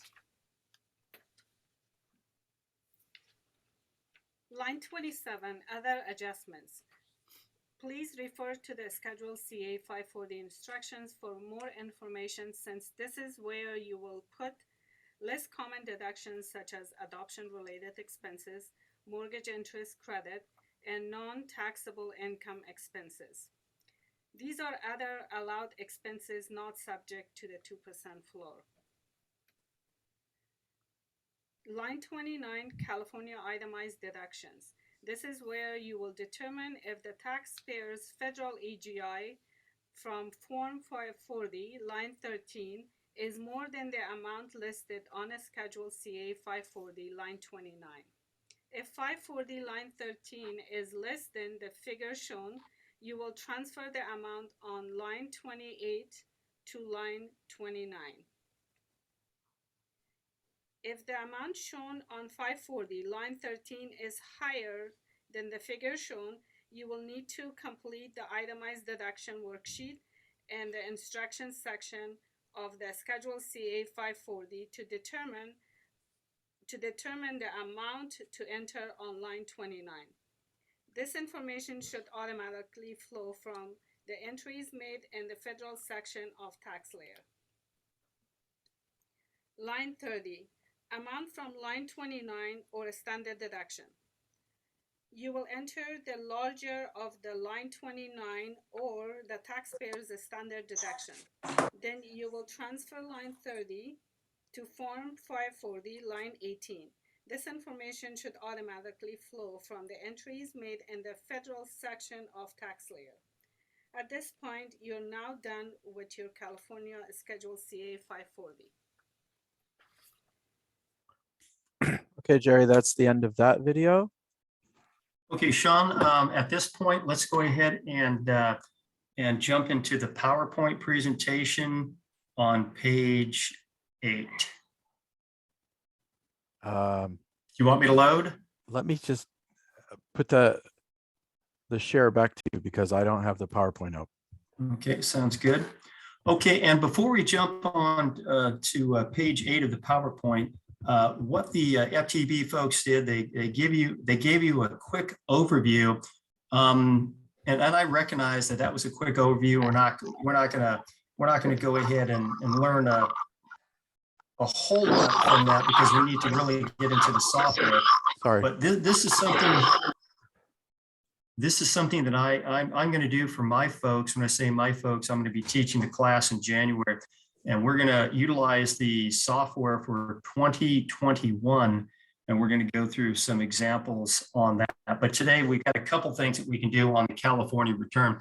But before we jump into the California return, let's talk a little bit more about these credits. You were given an overview of the credits, and in your publication 5130, they talk about the emphasized credits or the credits you most likely will see in the Vita program. And so we've talked about the California Earned Income Tax Credit. An individual can get it at age 18. Of course, they have to be 18 at the end of the tax year. And again, that maximum investment credit we talked about is a lot lower than the federal threshold. The non-refundable renter's credit, it has to be California residents, i.e. property based in the state of California, and they've got to rent for at least six months. The young child tax credit, that'll be calculated automatically. There is a phase out, and that phase out is anything over 30,000 in California AGI, adjusted gross income. The taxpayer will not get it. Of course, the kid has to be under 6. And again, the child and dependent care expense credit, we're talking about a non-refundable thing. That dependent exemption credit, if I saw that last year, I can't remember, but I do know this. In some cases, an individual will be ineligible for a social security number, and they will be ineligible for an ITIN, that's that individual taxpayer identification number. And if that's the case, what will happen is the taxpayer, let me restate that, the tax preparer will get into what is called the Form 3568, and they will indicate there's no identification for that dependent. But again, I haven't seen it, and if I did, I can't remember. A couple things about the joint custody, head of household, and the credit for dependent parent. You cannot get both. And most likely for our taxpayers, they'll probably end up with that joint custody head of household. That credit for a dependent parent, you have to be married filing separate. And the general rule is we don't do married filing separate. The other state tax credit, you may see that from time to time. And what that means is you've got a California resident and they are paying tax liability in another state. Maybe they've sold some property in another state. They're still a California resident. They're still filing a Form 540, but they may be filing a non-resident form in that other state that we don't do in Vita. But nonetheless, what will happen is they've paid tax to another state and California on the same income. Again, the example would be a capital gain. So what they can do, they being the taxpayer, they can attach a copy of the other state return that's prepared by them or a practitioner, and they can complete what is called a California Schedule S as in Sierra, and they can get that other state tax credit on their California return. You may see that from time to time. And then just a quick reminder, it was mentioned in the FTB video, sometimes taxpayers are going to receive some type of document from the Franchise Tax Board. Sometimes they throw it away. Sometimes they don't look at it. Sometimes they're frightened and they'll ask a question about it. And that's that Form 4502, the Franchise Tax Board Form 4502, where the Franchise Tax Board is asking for additional documentation because they're holding the refund. And if that's the case, then of course we can offer some information to the taxpayer. At my site, what we'll do is we'll provide them with some guidance so they can contact the state. Or in some cases, that depends on the site coordinator. In some cases, we will actually help them fill out the response. But again, the important thing is generally we defer to the taxpayer and say, this is your issue. We'll give you some guidance. You're the guy or the gal is going to have to write the letter, make the phone call, because our Vita personnel typically do not do that. All right. If you can go to the next slide. Jerry, you're running the slides. No, I'm talking to myself then. Okay, what I'd like you to do, Sean, why don't you go ahead and load up that next FTB video, and that would be video number 10. No, we just watched 10. You were on a break when we started. Hold on, Sean, I'm going back to my document. We want to look at the California health mandate. Right. And that would be video number 11, 1-1. Got it. Welcome to Training for Volunteer Income Tax Assistant, also known as VITA. Session 11, California Healthcare Mandate. This training is presented by the Franchise Tax Board's VITA trainers. Hi, I'm Pamela. Hi, I'm Christina. The Franchise Tax Board is proud to offer this series of training videos. Skip this This part. is the 11th of 13 At volunteercoordinator@ftb.ca.gov. Thanks for watching.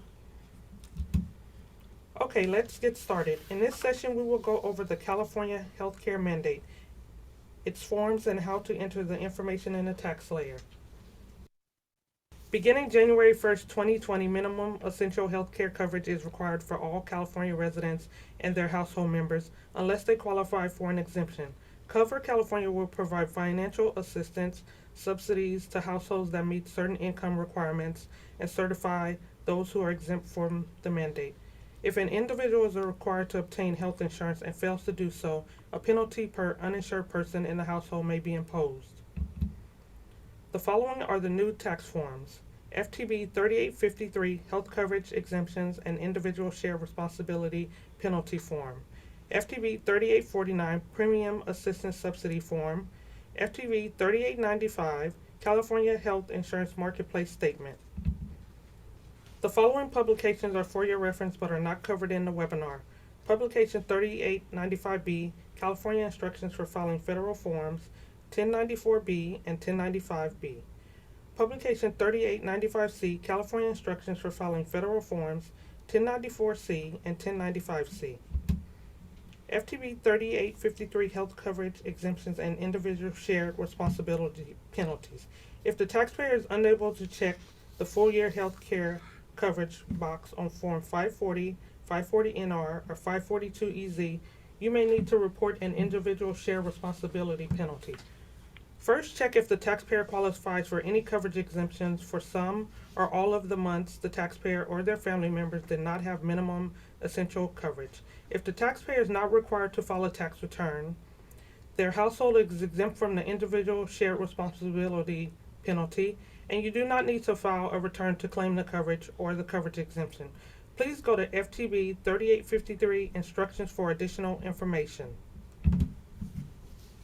Taxpayers who enroll in a qualified health plan through the Marketplace Covered California may be eligible based on their household income to receive California Premium Assistance Subsidy, PAS, as a financial assistance to pay the premium for their health insurance plan.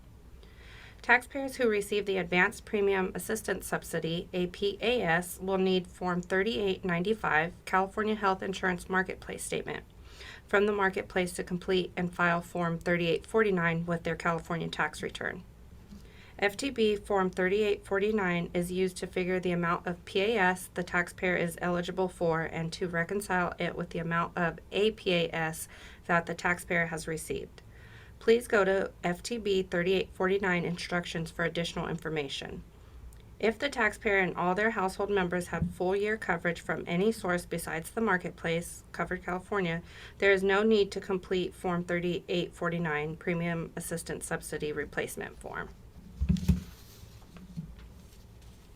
If you receive the PAS, you are required to file a tax return regardless of California's income tax filing thresholds. The Marketplace also has reported the information on this form to the Franchise Tax Board, FTB. If your client or their family member enrolled at the Marketplace in more than one qualified health plan policy, the client will receive a Form FTB 3895 for each policy. Please go to FTB 3895 Instructions for additional information. Now that we have learned about the forms, we will walk you through common scenarios you will see in TaxSlayer. When starting the state return, you will be asked a series of questions pertaining to healthcare. Depending on how you answer those questions will determine if TaxSlayer brings you directly to the 3853 or if you need to manually enter the 3853. On the following slides, we will walk you through how to manually enter the 3853 and enter the taxpayer's information. Just remember, if the taxpayer or any of their household members did not have health care coverage any months of the year, Form 3853, Healthcare Shared Responsibility Tax, needs to be completed. In the State section, after selecting Healthcare Coverage Form, select Begin or Edit next to Healthcare Shared Responsibility Tax Form 3853. Under the questions, did the taxpayer or their household members have minimal essential healthcare coverage, the answer should be no. If answering yes, Form 3853 does not need to be completed. If the taxpayer or any member of the household wants to report a Marketplace issued exemption or is claiming an exemption on their return, Part 3 and shared responsibility payment has to be completed for each member of the household, even if they had healthcare coverage all year. Select Part 3, Coverage Exemptions.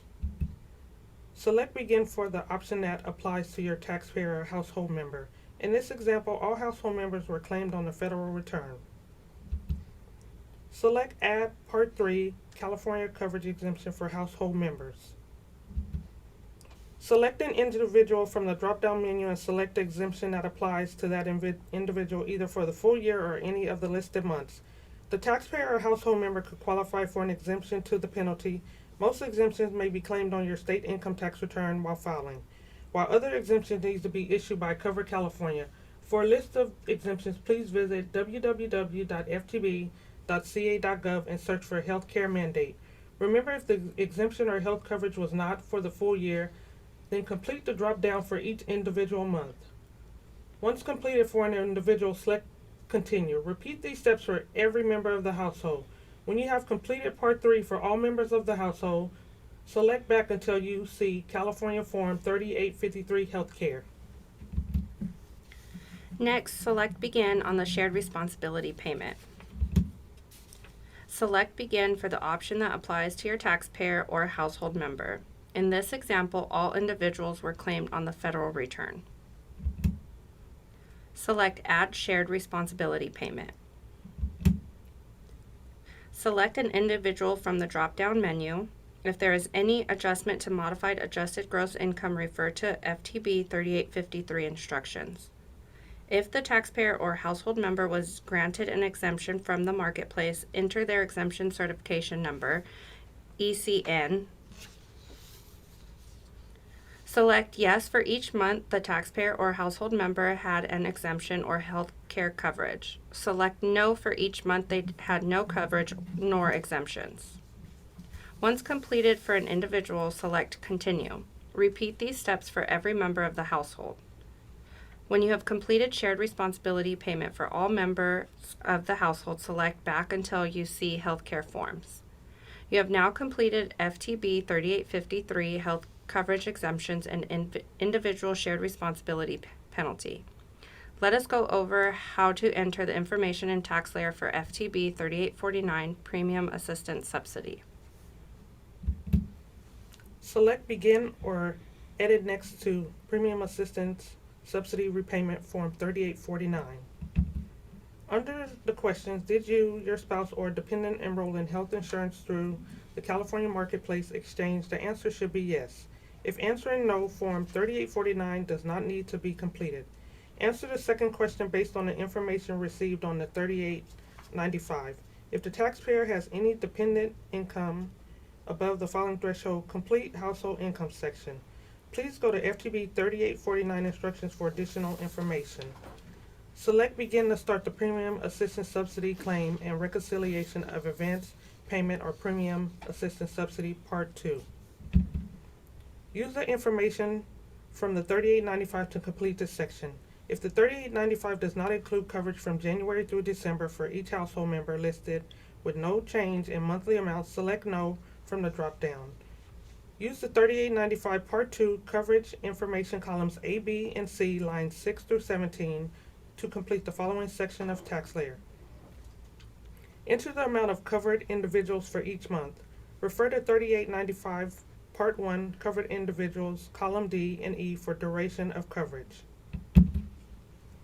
If the 3895 includes coverage from January through December for each household member listed with no change in monthly amounts, select Yes from the drop-down. Enter the annual total from line 18, columns A, B, and C. Select Continue 3 times to get back to the main menu of the California return. At this point, if you have completed the California return, you can exit the return or make additional adjustments needed. Congratulations! You have now completed the 11th of 13 volunteer income tax assistance.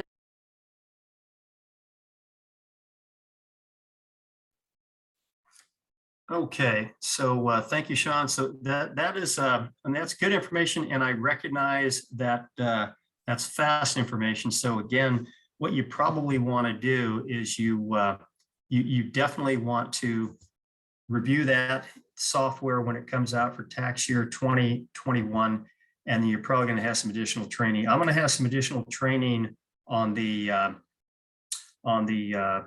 California tax returns sometime in mid-January, and I will definitely share that with St. Killian's if they're interested. I'll do that for the class I'll be teaching at the college I'm at.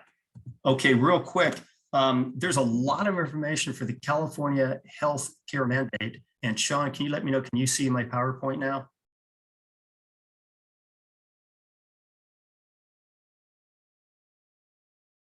Sorry, yeah, Can Jerry. Yeah, I was muted. Yeah, I can see your PowerPoint.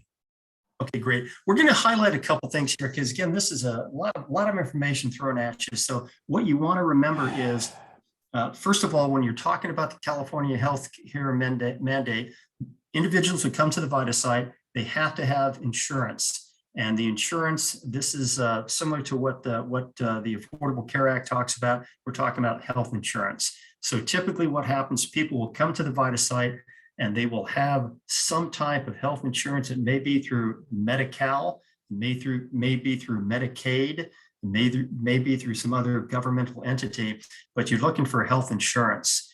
And what happens is some people will be in Covered California. Covered California, again, as I said before, and as I said on the video, if you're in Covered California, your insurance is subsidized by the taxpayers. And so you have a requirement to file a return, and that would be both federal and state. So you want to keep that in mind. And then, of course, as I said in the video, if you meet an exemption, then you can take that exemption, which means you don't have health insurance, you take the exemption, and then you don't have to pay that individual share responsibility penalty. And I think that's very important to keep in mind. And so let's do this. I think we talked about that. Let's go to our next slide. The documents that I have seen at the Vita site, typically folks will show up with the 3895, and that's that Covered California Health Insurance Marketplace Statement. And the vast majority of taxpayers that I've bumped into who are in Covered California, they will show up with that document. And if memory serves me right, individuals in Covered California, they had a 3895, and some of them showed up with a 1095A, which is an IRS form, Health Insurance Marketplace Statement. But you're looking for that 3895. That's going to be your go-to document to complete the tax return for individuals who are in Covered California. Let's see, the video talked about the premium assistance subsidy. And so that particular form, when you enter data, we'll show you after the break, enter data into the software. What's going to happen is the healthcare mandate is going to be addressed on the California return. So that's important. All this other stuff you can read for yourself. We're going to show you an example in the software again after the break. Individual share responsibility payment. Once again, the federal government doesn't have this. That was repealed by Congress. The state of California does. And so again, you may bump into this. And it does upset certain people who have to pay it. And when you're talking about the amount that you pay, it's $800 per an adult and $400 for a child. But let's talk about that health coverage. A lot of times people will come to the Vita site, they're going to have their Medi-Cal card or their Medicaid card or some type of governmental program where the insurance, the health insurance is paid. And typically when I use the term, when people say health insurance, we're talking about head to toe, which means if you break your bones, if you have some type of disease, you go to a medical professional of some kind, whether it's a medical doctor or it's a physician's assistant or a nurse practitioner, and then you get treated at a clinic or a hospital. And insurance, there's all different types of insurance. Some insurances only cover a certain portion of your medical needs. That would not be minimum essential coverage. For example, cancer insurance. Cancer insurance is not minimum essential coverage because it only covers you for cancer. Dental insurance is not minimum essential coverage. Mental health insurance is not minimum essential coverage. It has to be head to toe. Again, Medi-Cal, Medicaid, and VA stands for Veterans Administration. Those are typically the ones that I have seen. And then employers, they also have coverage. Of course, sometimes the employee pays some type of premiums. Typically, then the employer pays the rest. All right. I think that's it for that slide. Let's go to the next slide. These are the exemptions that can be claimed on a tax return. And probably for our Vita folks, it might be their income is below a certain amount, which means it's unaffordable. And, or you might have a situation where someone is incarcerated. I've seen that. If you're incarcerated in the state of California, we're talking about, let's talk about a state penitentiary. What that means is you're in there for a year or 2 or 10 years, and you are provided health coverage. So that's one of those exemptions. And I think that's pretty much it for that. Let's go to our next slide. This is for exemptions that you get in Covered California, which means the taxpayer has to go into the Covered California system and say, Covered California, I've got a general economic hardship. I've got an affordability hardship. I have a religious conscience exemption. One of those, again, through Covered California. I am not a Covered California expert, but again, those exemptions, they are provided in Covered California. And quite frankly, and again, not to be flippant here, but in some cases, when you're working with the taxpayer, you've got to explain to the taxpayer, we are tax preparers. Generally, we cannot advocate for you. You're the one who's going to have to do the heavy lifting if we need additional information to prepare your return. And that would be through going on a website, some cases making a telephone call, and in some cases making a personal visit. That's been my experience, and I try to help people as best I can, but I cannot get decisively engaged with the taxpayer and spend hours and hours on the phone on their behalf. Just can't do it. And so again, make the recommendation, give the guidance, and give that taxpayer some type of instruction, if you will, so they can go ahead and figure out what they need to do to get their return prepared. Just real quick, when you talk about that shared responsibility, and I know we calculated, again, this is going to be asserted on their state tax return if they don't have some type of minimum essential coverage, or they don't get an exemption. And then what happens is there's a penalty of $800 per adult. So if it's a joint return, you're talking $1,600. That starts to get expensive. And then $400 per child that the parent has to pay. So it starts to get expensive. And then of course that flat penalty amount,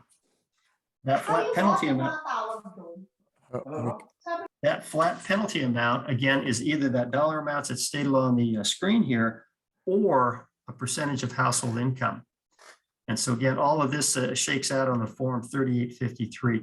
I don't know what the percentages are, but based on my experience from last year, I'm thinking maybe less than 10% of our folks had to pay this penalty. Not many people have to. But again, if they don't have insurance and if they don't have an exemption, we're going to have to calculate this penalty for the taxpayer. Let's see, we'll just run through this, and then after the break, we'll jump into the tax preparation. Just a couple things. This is something you should be aware of.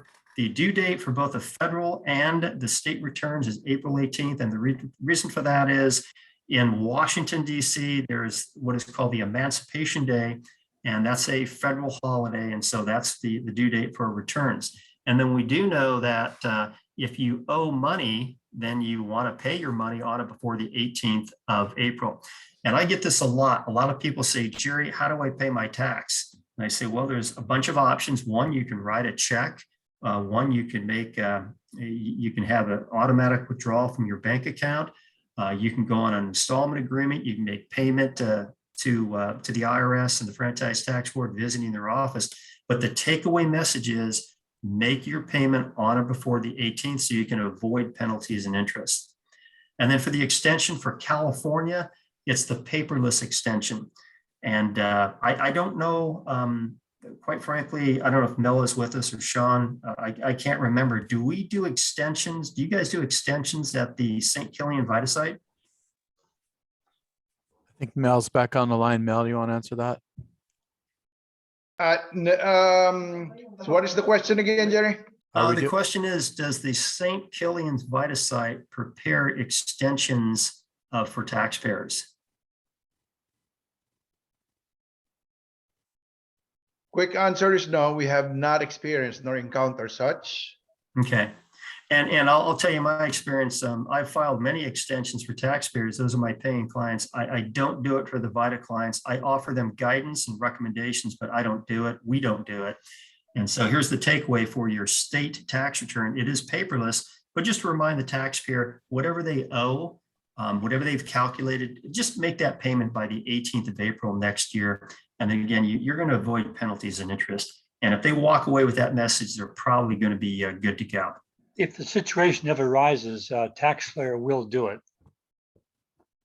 TaxSlayer will do what? It will file the paperless extension, both Fed and state. Okay, that's great. Is that Scott? Yes, it is, and I've done it. I had a case last year where a person had a newborn child towards the end of the year, didn't have a social yet. So we opted to file the extension to give them time to get the card from the Social Security Administration. It was running slow. Very good. Okay, very good. All right. So again, the takeaway is make your payment by the 18th of April and you should be good to go. Again, after the break, we're going to jump into the return, the 1040 and the 540. And I want to leave you with this before we jump into the return. These are some publications that I think are very helpful. If you haven't looked at the 5130, look at the 5130. It's got a lot of great information. And 170, we talked about that. And then your 1001, that's a go-to document when you're talking about conformity and non-conformity. I would definitely take a look at that. And then I just offer this because I know sometimes, I think we had a couple students last year, if I remember too, if you're remotely interested, Coastline College has what we call their Vita 1 class, and it's right now it's online, and we go through the basic, advanced, and military certifications and other topics, and then we jump into California also. And the whole idea behind this, it preps you for what we call Vita 2, which means you're at Coastline, you're preparing live returns. Now for folks at St. Killian's, you probably don't want to divide your attention. You want to stick with St. Killian's, but if you want to have that additional training, Vita 1 is available. You don't have to buy a book. You do have to pay a small fee, enrollment fee, tuition, small amount, and we'll go through that. It takes about 4 weeks, and you're going to be certified to the military level. And of course, there's a lot of other topics we throw in. There's lecture, we have Zoom calls. So again, if you're interested. But again, I'm not trying to steal people away from the St. Killian's program, but this is just additional training. Okay, I think for that, Sean, I think we're good to go for our break. I've got 11 o'clock. Let's come back at 11:10. And if you can have the tax slayer practice lab set up so we can go ahead and start entering data. Sure, I'll have that ready. And Jerry, we do have a couple quick announcements for the St. Killian volunteers only. So if everybody else wants to take a break now until 11:10, that's fine. I just want to go over a couple points that Fred Ramos wanted me to mention for the St. Killian volunteers.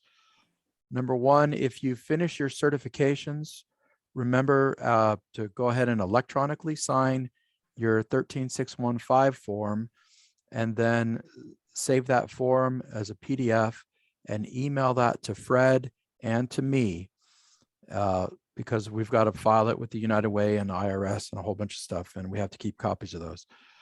Also for St. Killian volunteers, if you haven't already done it, and this includes all our new volunteers, we do provide a nice polo shirt that says St. Killian Vita on it so that when the clients come, they know who the players are. But if you haven't already ordered a shirt, these are standard men's size polo shirts. Just send your shirt size to Fred Ramos by email. And if you don't have Fred's email, send it to me and I'll make sure Fred gets it. Then this one's really addressed for the newer people, but it's to anybody going through the certification process. If you're not so familiar with these tax laws, and I know when you're new, there's new software, it can be very challenging. We don't want you to just be hung out to dry. We've got a lot of more senior people. We're happy to help you explain things, provide coaching one-on-one, whatever it takes to get you certified and to help you through the tax preparation process. So if you're newer and you want some assistance, please get in touch with me or Fred or Mel or Art, and we'll set you up with somebody who can coach you and mentor you through that process. And then if Mel's on the line, I think he's going to put out a call for volunteers. We wanted to do a hybrid operation this year. So we're going to do most of our operation like we did last year with the drive-through setup, but we want to have the option where some people can just show up, and if they have some quick tax returns, we can do it right there and let them go. We're looking for advanced tax preparers who want to volunteer to do in-person tax preparation at the site on Saturday mornings. If you're interested in doing that and you're advanced qualified, please send an email to Mel to let him know that you're interested in doing that. And that is all the announcements.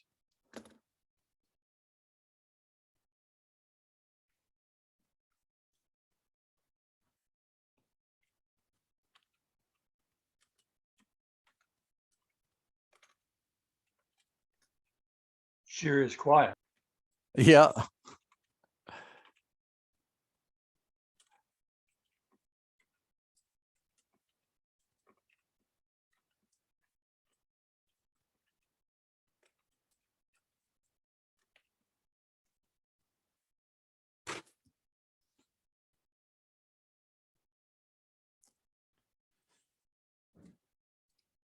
Oh, there was a question. I'll cover this again when we come back from the break, but the deadline for passing the certification, well, the real deadline is before you process anybody's tax returns, but we are trying to get people certified before January 11th.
Okay, Sean, I'm ready when you are.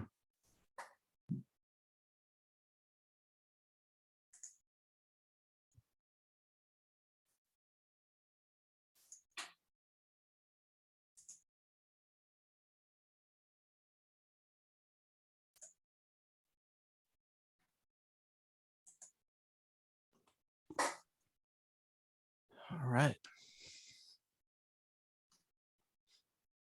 What do you say, Sean?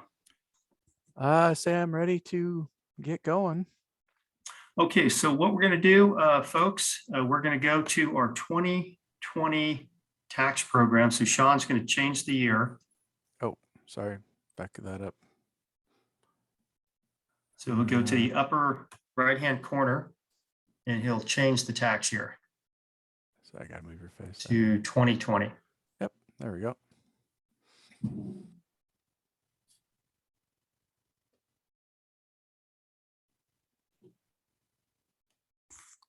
All right, so we're going to start. And this is based on the Edward and Althea Moscoso return. And so, Sean, we have a social for our taxpayer husband. It's 400,004,792.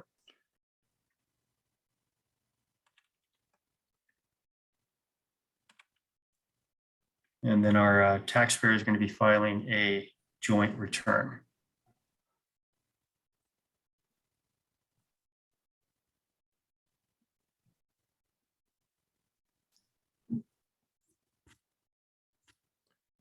Married filing joint. And then what will happen, it'll also be married filing joint on the California return. So we've got our taxpayer husband, his name is Edward. And his last name is Moscoso. Date of birth is March 1st, 85.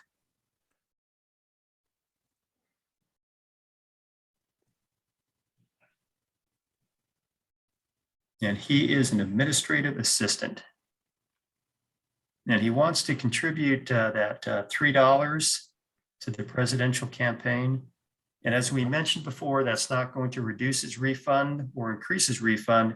That's essentially an order to the federal government to separate or segregate funds for people who qualify for running for president.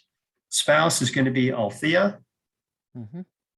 And her social is 400,004768. And her birth date? And her birth date is going to be June 15th, 1986.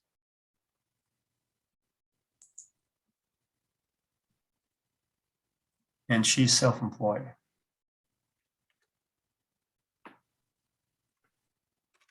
And then she also wants $3 to go to the presidential election campaign. And their mailing address is 389 Crown Valley. And they're in unit 2355. 2355. And their zip is 92691. California, and we got two phone numbers. One is 555-1212. And the other one is 555-1213.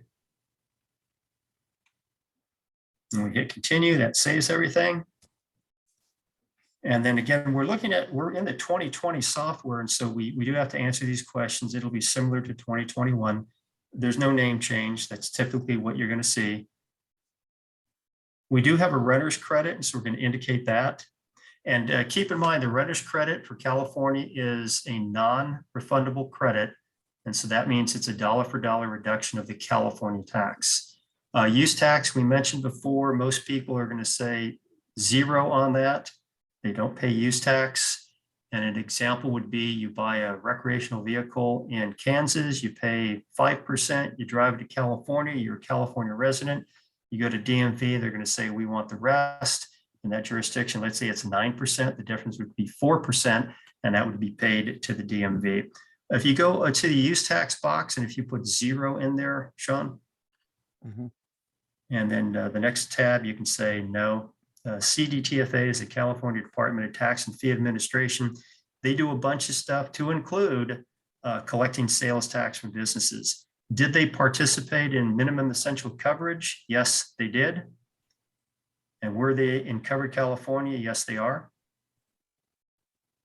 And to my knowledge, and we'll hesitate for a moment, Covered California, to my knowledge, you actually have to get into the website and you have to provide information to the Covered California folks. To my knowledge, this is not automatic. They don't sign you up automatically. This is I think it's called an affirmative action. You gotta make you gotta go into the software and you've got to enter data. Okay, physical residence, same as the address. Yes. County, we'll put orange. And then we'll hit save. There are no kids, no qualifying persons. And then let's hesitate here. We're in this 2020 software, so we're going to answer the questions for 2020. For tax year 2021, what will happen is there'll be questions regarding that third federal round of payments. There's a total of 3. For 2020, we address this, and the answer is they have not received any payments.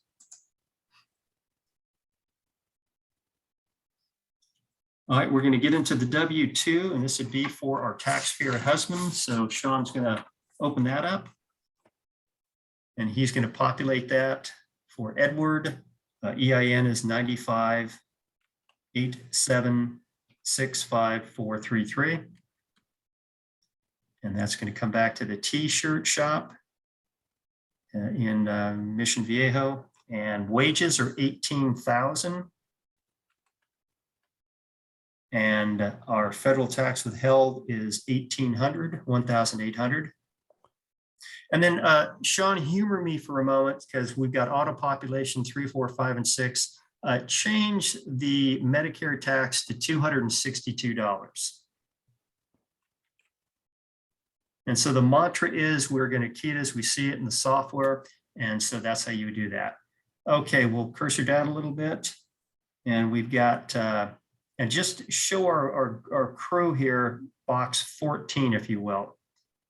So again, a lot of our taxpayers have California state disability insurance that they pay, and that would be in box 14, and that would roll over to the Schedule A. And if they itemize, then of course, that would of course, be an itemized deduction on the Schedule A. They do pay state disability insurance, and that would be $180. And then what that means is when you pay into the program, then if you subsequently request benefits because you are injured or ill, then those benefits paid by the state of California are non-taxable. They're also non-taxable for the federal government. Let's go down to the state information. We're going to indicate California on box 15. Typically, what you're going to see, your state wages in box 16 will be the same as box 1. That's typically what you're going to see. And then Sean, they paid state tax of $500. All right, and then we mentioned before, 18, 19, and 20 is not used by our Vita folks in California. And there was no box. We don't have. No box What's 12 that? or no box 12 or 13 on this return? Not in this scenario, no. All right. Okay, let's go ahead and go to our Schedule C for our taxpayer wife. And so Sean goes over to the income section. And we've got a profit or loss for our taxpayer wife.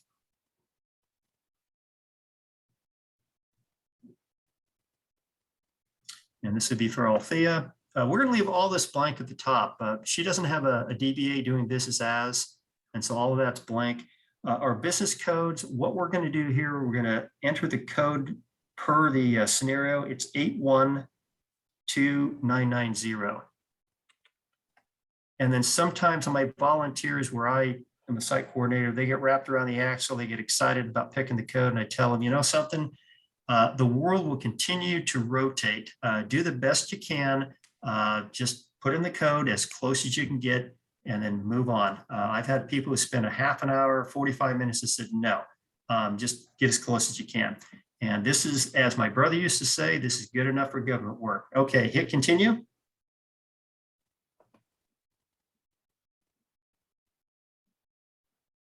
And then we're going to go to questions about the business. And again, put your Vita hat on. So we're going to leave cash. That's the only method we use in Vita.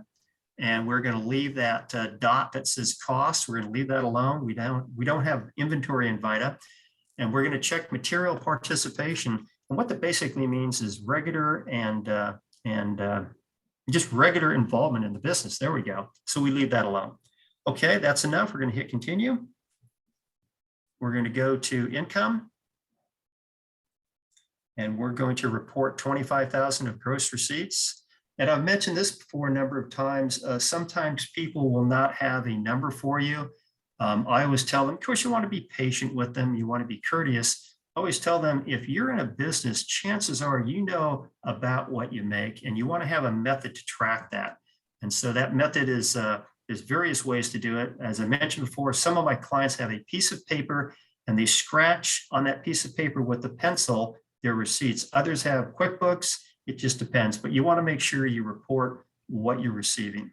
Okay, that's what we got there. We're going to hit, oh, she's a hairstylist. That's, we just have a couple of expenses. So we're going to hit continue. And we're going to go to our general expenses. And she's got $4,000 in supplies. And then she's got a license. And her license is $125. And here's another thing. If you are required to have a license, you're some type of professional, the state of California mandates you have a license. What that means is for federal tax purposes, if you don't have a license, well, guess what? You still got to report your income and you can still report your expenses. Now, you might get in trouble with the state of California, but the federal government, you're going to report your income and your ordinary and necessary expenses. All right, we'll hit continue. We're on page 2 of the scenario now. We're going to go to our vehicle expense. And she utilizes her vehicle, and she's got a truck, a Chevy truck. She placed it into service on January 2nd, 2018. And her business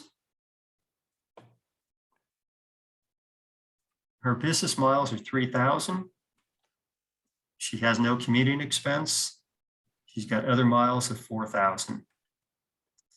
And then her husband drives another vehicle. So for these check marks, yes for number 1, yes for number 2, yes for number 3, yes for number 4. And that's typically what you're going to see for a self-employed individual. Let's hit continue.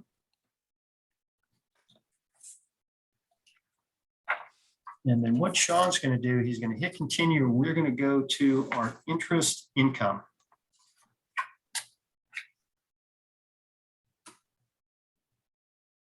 Oh, back here. And we'll go to that 1099 INT. And that's typically what you're going to have. The taxpayer is going to get a 1099 INT. And just a reminder, if they don't have a 1099 INT, they can get one from the bank. Or you can ask them, hey, how much interest did you receive? So whether it's $1 or $100, they're going to report the interest they received. We've got a bank. This is Chase Bank. Our EIN is 3312345667. And I've got 25 Aspen as the address in Mission Viejo.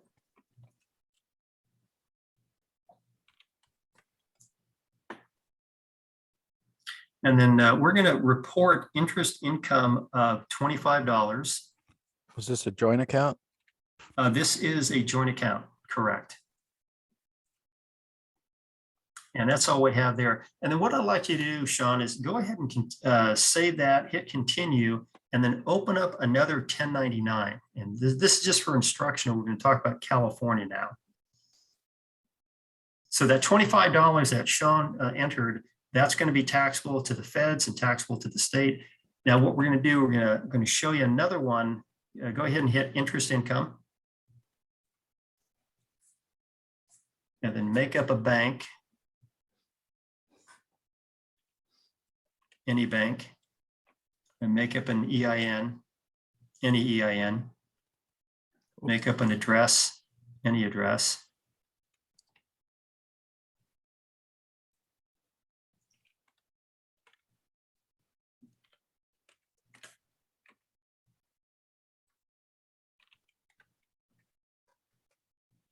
And then what Sean's going to do is going to go down to our box that says interest income. And he's going to report, put in $100. Whoa. And then let's slowly go down to box 3. And in box 3, put down, let's say, $100. And actually, if you would, Sean, where it says interest income, would you remove? There you go. Remove that one. Okay, so we have interest on a savings bond of $100, and then what we're going to do is we're going to slowly go down and stop. And then you see where it says amount of interest on U.S. savings bonds and treasury obligations that you want subtracted from your state return. So what we have here is we have an individual that's got $100 of interest income from savings bonds, and then he's going to tell the software, the state of California is not going to tax this. And so what Sean's going to do, he's going to put in $100. He's going to indicate the state of California. And then if you go ahead and cursor all the way down, and don't do this, Sean. Right. And then if you're ready to save this, then what happens is, and don't save it, what would happen then, you're telling the software, $100 on the federal return, fully taxable, $100 for California, not taxable, because California does not conform. So that's how you would do that for that interest on a savings bond. So Sean, what I'd like you to do now, since this is not part of the scenario, hit cancel. Okay, we're going to go to other information. And so we have a California lottery ticket purchased by Althea. And so we're going to indicate California lottery. And so we're going to go to other income on the federal software. And we're going to indicate begin. Let's see. Is So that would be toward the bottom. the not reported? Yeah, That'd be less common income. I found it. All right. Now, we are not going to indicate gambling for this. And just if you can just hesitate for a moment. I'm not a big gambler. I go once or twice a year, but sometimes when you are gambling, you'll be issued an IRS form W2G. If that is the case, then you go to this part of the software. But this is not the case for the California lottery. So he'll hit cancel. He'll go back to other income not reported at the very top. All right. And then he'll indicate description of income for Althea. And this would be California lottery or lottery. And then other income's 1,000. Fully taxed by the federal government. Okay, we're going to hit continue. And then we're going to keep in the back of our mind, we got two things we've got to do, or one thing we've got to do, we got to indicate in the California software that this is a non-taxable event for California. But let's run through the rest of the federal stuff. So hit continue if you would. Let's go to the next item. We have Edward. He got jury duty pay of $80 and he had to remit it to his employer.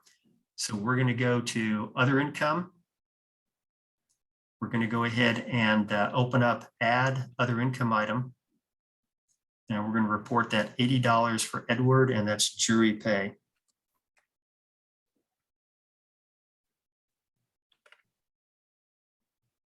And then we're going to hit continue. And then because we remitted it to his employer, let's go over to the left-hand side and hit deductions. And let's tell the software that this is an adjustment to income for Edward. And so we're going to go over here. We're going to go down to adjustments, other adjustments at the bottom. And we're going to indicate jury duty pay and $80. And so what you have here, you've got two steps. Step number one, you report the jury duty pay. Step number two, you have an adjustment to income. It simply nets it out if you have to give your jury pay to your employer. And for those of you who've never been on a jury, you're going to get jury pay. You're not going to get rich. And if your employer, I'll use me as an example. I was a federal employee for a while, and we were ordered by our folks, our bosses, when you get your jury paycheck, you march down to your secretary and you turn over your jury paycheck. And that was the rule, which means we had to go through what Sean just did. And that's what you do when you remit it. Of course, as a federal employee, we were fully compensated every day we were on the jury by the federal government, i.e. through our work. Okay, we'll hit continue. And then if you have a scenario in front of you, and you don't have to do anything here, Sean, it says Edward was reimbursed $26 for his jury travel expense. And that's a reimbursement. And so there's no consideration on the return. He was reimbursed for his miles, so don't have to do anything. Okay, next item, we're going to go back to other income. And I'm sorry, the taxpayer wife, Althea, received $250 from the County of Orange for calling in a crime tip. Wow. And so that's taxable. Yeah, for Althea, yeah. So a tip, whatever, maybe someone's spraying something or doing something. Anyway, $250 for a reward. Okay. Will he continue? And then there's an item on the page that we're looking at. Edward bought a yearly subscription to Administrative Assistant Today. That's all the data we have. So what I'm going to do, I'm going to say that this is something we're not going to deduct on the federal or state return. And so we're going to go to our next page. And so Sean, let's do this. Let's go to our next page. And let's go to our charitable contributions. At the top of the next page, it talks about a great-great-grandmother passing away, and Althea was sent an inheritance check. That's a non-taxable event, both federal and state, so we don't make any entries. We're going to go to charitable contributions. And for charitable contributions, and we're going through this because we already know they're not going to get the Schedule A itemized deductions, but we want to show you again where you're going to put this. So Sean's going to go to non-cash gifts to charity. So when you're driving your vehicle for a charitable organization and you're not reimbursed, and that's the case here, then she's going to put down 300 miles. And again, about 10% of your Vita customers will be itemizing. Okay, so now Sean is going to, let's go to our, let's hit continue. I think we're done there. Let's go to our California return. And let's show you a couple things. Go to state section. And then what Sean's going to do is going to hit that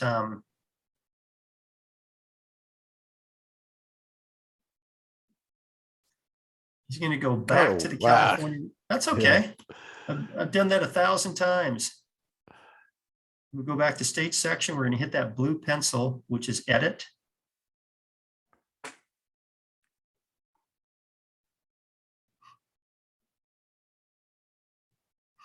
And then for the California return, we need to address, yes, he's a resident of Orange County. And it says is your principal and physical residence the same? Okay, we're going to slow down here. Did the taxpayer have full year minimum essential coverage? They did, because Covered California is just that. You have essentially insurers that come to the marketplace, and people buy insurance and they pay a premium and they are subsidized by the taxpayer. So the answer is yes.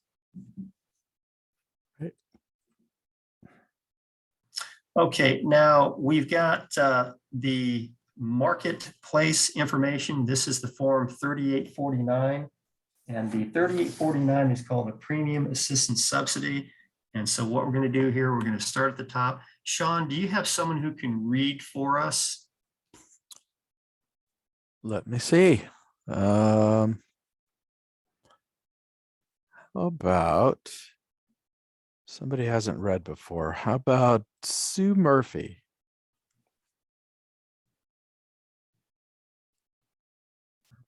I had a feeling this was coming. Sue, this is softball stuff. Do you have the scenario in front of you? I do. Fantastic. Would you read where it says in 2020, the Moscoscos were enrolled in Covered California? I've got 6 points there. Can you slowly read those? Number 1, they were not required to repay all of the APTC received. Number 2, they are not below 100% of the federal poverty line. Number 3, they received an IRS Form 1095-A, which reported coverage from January 1st through December 31st. Line A, or A, line 33A, 2400, 33B, 2400, 33C, 2400. The FTB Form 3895 they received showed no changes in the monthly amount shown on lines 6 through 17, January through December, columns A and B, $200 a month. The FTB Form 3895 they received did not have the repayment cap, may not apply checked. And the FTB Form 3849 they received show no changes in the monthly amount shown on lines 12 through 23, January through December, columns A and B, $200 a month. Okay, so what Sean's going to do, Sean, go ahead and get out of this. We're going to go back to our federal one, and we're going to go ahead and enter that 1095-A.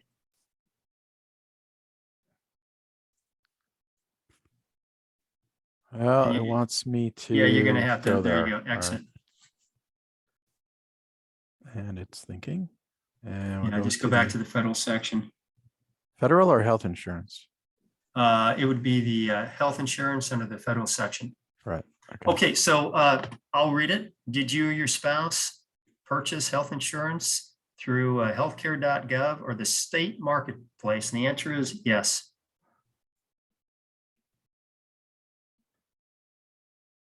And then it talks about what is called the tax family.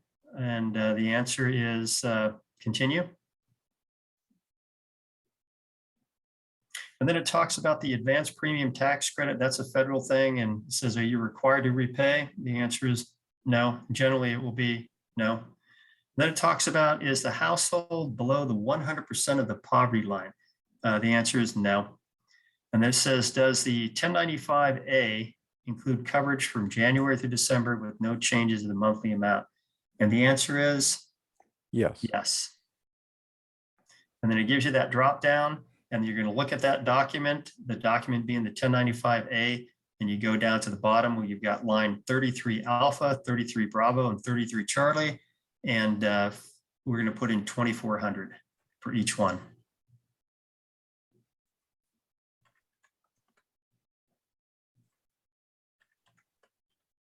All right, then we'll hit continue.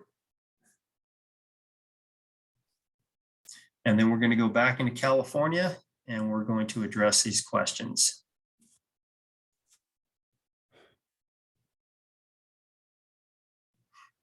All right, so we'll hit yes, Orange County, yes.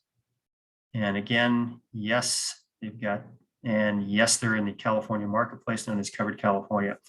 Okay, so was that Sue, the previous speaker? Yes. Yes. So Sue, can you come back online and slowly read each one of these items and then we'll address it?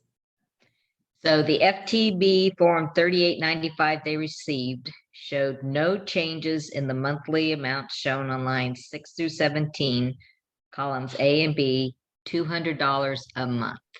Okay, so Sue, if you can go back to the screen that appears before you, and if you can read that first item that says, did you? Did you, your spouse, or dependent enroll in health? Yes. Is Form FTB 395 repayment cap may not apply checked? No. Okay, so we do that. All right, and then I don't think we have to address household income, but open that up, anywho, and let's take a look at that. And so this talks about the household income, and I recognize that you might have someone who's below 100%. So again, this is that additional reading that you're going to do, but for our purposes, we're not going to indicate anything here. So we can hit continue or get out of this. Okay, and then open up premium assistance subsidy. All right, go ahead, Sue. Okay, so is this the one where it says the FTB Form 3895 received show no changes in the monthly amounts? No, this is one that says, do all forms 3895. She did not have a repayment cap. They received no changes. Oh, you want me to read from here? Oh, do Yeah. all forms 3895 for your tax household include coverage for January through December with no changes in the monthly amounts shown in 12 to 23. Okay, so I don't know if you have a form in front of you, but if you had a form 3895 in front of you, that's the California Health Insurance Marketplace Statement. And if you look at the document, there are no lines 12 through 23. You would have to go to the form 3849 where they do have lines 12 through 23, again on the form 3849. And so what we're going to do, we're going to go back to this scenario, and it says on item number 6, It says it shows no changes in the no monthly amount. changes. Bingo. So the answer is yes. And then Sean's going to go to those 4 blocks, and Sean is going to plug in the total amount, which is $2,400. So what's the $200 it keeps saying? Well, $200 a month Per times month 12. times 12, give you it's 24. $2,400. Yeah. Got it. All right. And then slow down, Sean. Let me go ahead and read this. So we've addressed that one. And we're going to cursor down. Don't do anything, just cursor down. And then at the bottom, it talks about allocation. This is my understanding. If someone has a different understanding, please share.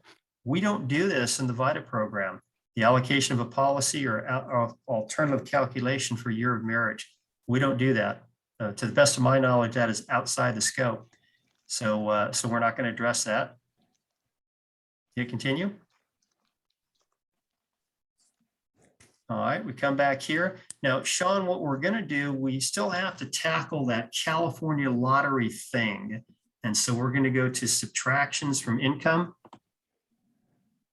and go nice and slow.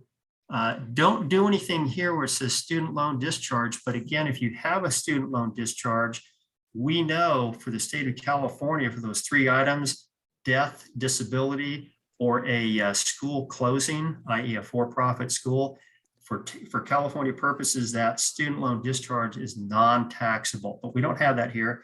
Open up California lottery winnings, if you will. And it says, enter the amount of California lottery winnings included on your federal return, $1,000. And then you can hit continue. And let's see if we've addressed everything here. Let's go to our last page. Okay. And if you can go down to the bottom and then exit the return.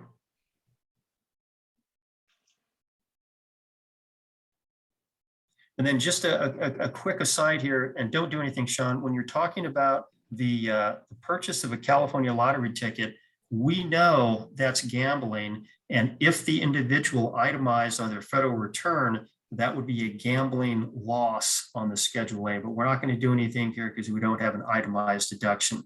And then on the California return, when you're a gambler, you are not going to report your California lottery gambling losses because, again, California lottery on California returns are not taxable. Okay, Sean, are you able to convert this into a PDF so everybody can take a look? Yeah, I'll just have to load it up. Okay. And again, a quick reminder, because we're coming toward the end here. And this is addressed down so I can just copy the this is slide. addressed to Sean and Mel. And if Fred's on the line, if you want, like I say, about mid-January, what I'm going to do, I'm going to record about an hour and a half Zoom session for my students at Coastline. And if you want me to do that for St. Killian's, I will. And that focus will be once that 2021 software comes out and then we work with it, I can, again, record a Zoom call for St. Killian's so individuals can take a look at how we enter data in the California return for 2021. All right, so we're going to run through this, and if we miss something, someone shout out because I am far from perfect. Okay, cursor down. And then this is your take. Can you cursor up nice and slow? So this is your page where it gives you the summary for federal and state. And you can see the refund amount that agrees with the check figure. And then we've got an amount due because they had to pay back some of that subsidy. Okay, next slide. And let's go to the 1040 if we can, Sean.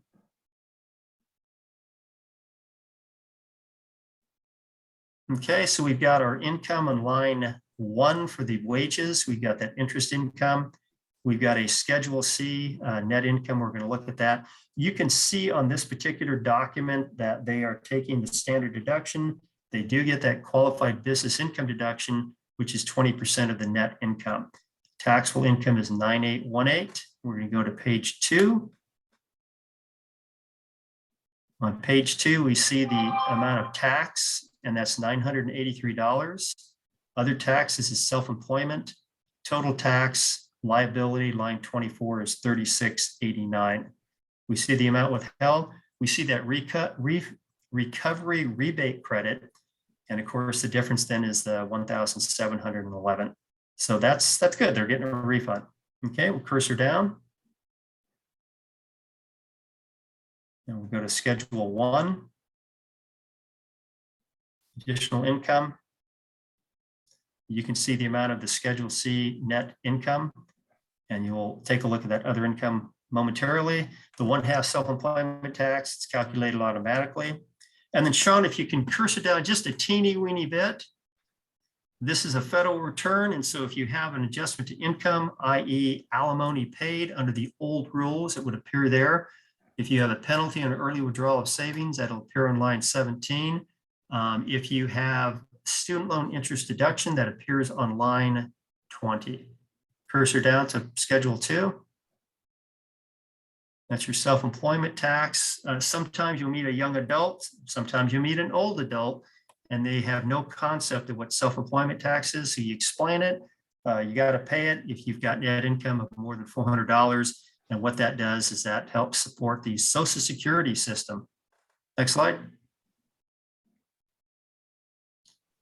This does appear.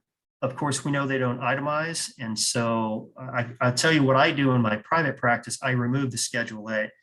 In the Vita practice, I give it to the taxpayer and say, computer generated it.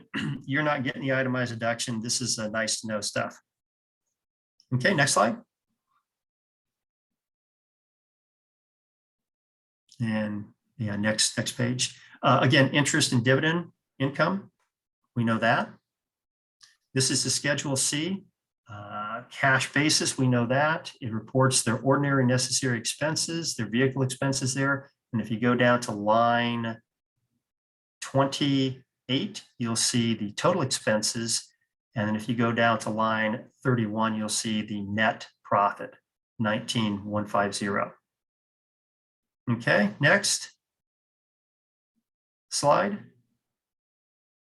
For people who have a vehicle that they use in their business, you'll see.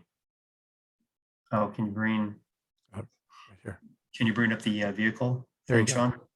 Okay, so this explains information for the vehicle.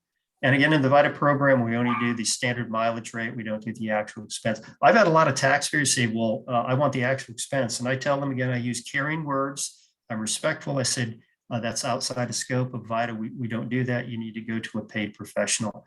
And that's it. I don't want to argue with clients, because what happens is you shouldn't do that with your Vita clients. I argue with some of my paid professional clients, and then they either fire me or I fire them. But don't argue with Vita. Just explain as best you can. Education's great if you can help them out. Again, you want to be empathetic and you want to be compassionate. Next slide. Okay, self-employment. Again, approximately 15% of the net income. Next slide.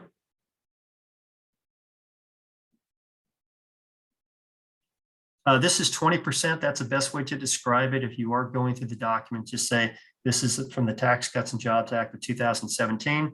And for most people, they get that 20% qualified business income deduction, which is great for the taxpayer, not great for the Treasury, but great for the taxpayer. Next page. Premium tax credit. This is the federal form. And you can see that they're on line 5, their household income as a percentage of the federal poverty line. So they're doing okay, not doing great, but doing okay. Cursor down just a little bit. And you can see on line 25 in this scenario, on line 25, their advance payment of the premium tax credit is $2,400. And line 27 is the excess advance payment. And what that means is they were subsidized too much. Okay, next slide. California lottery, jury duty. And for our purposes, we're going to call that a reward, which is taxable on both the federal and state. If you get into the state thing, there's something about other rewards that are non-taxable. But for instructional purposes, we're going to call this taxable both federal and state. Okay, next slide. And next slide. And let's get to the California return. We already know about the recovery rebate. They got it. Let's go to California, page 1, or what they call side 1. We've got our personal deduction, 248 on line 7. And then we're going to go to side 2. Side 2, we're going to see our federal AGI, and we're going to see our state AGI, which is different because of the fact that California doesn't tax the lottery winnings, and that's what is called a subtraction. That's non-conformity. We have our standard deduction for California at 9202 on line 18, and then our taxable income is different than our federal taxable income, and that's 26,870. We go down to line 31, our tax tables. That's the tax on our taxable income, 359. That exemption credit subtracts 248, leaves us with 111. Cursor down. They don't get any of that. Cursor down. They do get that refundable credit, and then they have that excess advance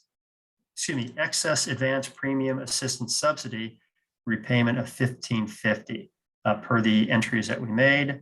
And so you can see they're going to owe here. But go down to line 92.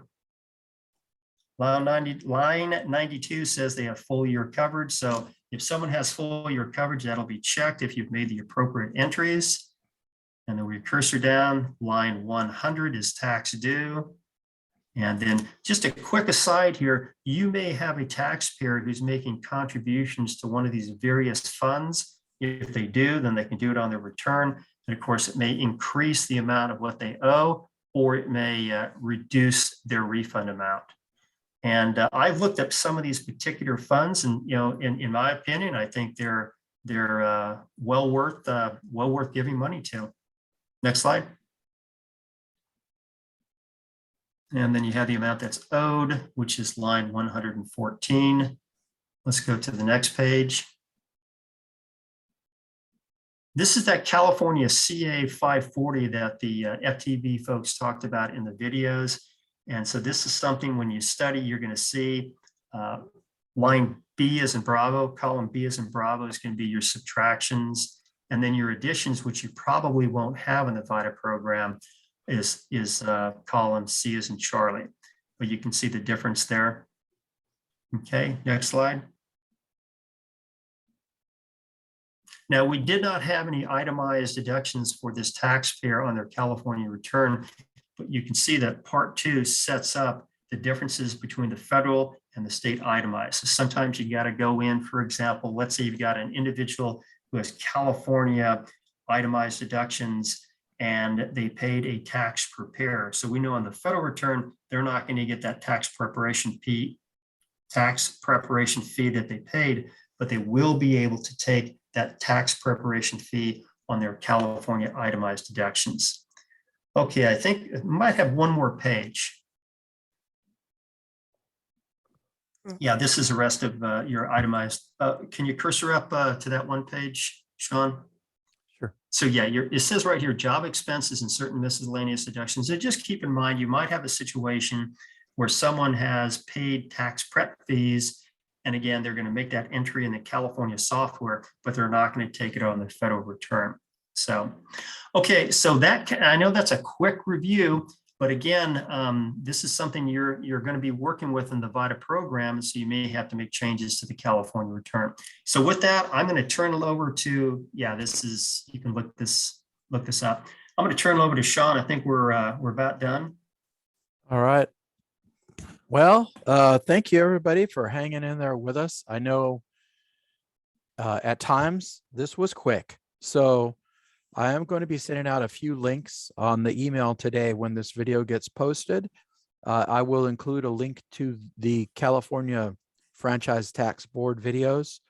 I know they seem like they go kind of quick, but if you go back to the first 1 and 2 and 3 on those video series, they will walk you step by step through the process of how to set up your account on TaxSlayer for the practice lab. If you're new to the program, that's pretty helpful because we did go through that really fast about 6 weeks ago. And again, as I mentioned to St. Killian folks. Oh, go ahead, Jerry.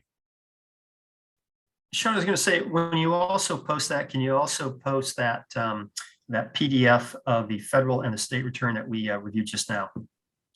Yeah, I will do that. I'll include today's handouts on the email. So it'll have the link to today's video as well as those franchise tax board videos. And then a reminder to the St. Killian folks, if you missed my announcement earlier, that we want to make sure we don't lose any of our new folks. So if you would like some assistance, mentoring, please get in touch with any of the site coordinators, myself, Fred Ramos, Mel, Art. Just send us an email and we will hook you up with someone who's more experienced, who can help guide you through the process and make sure that you get your certifications, and we take care of any needs that you have.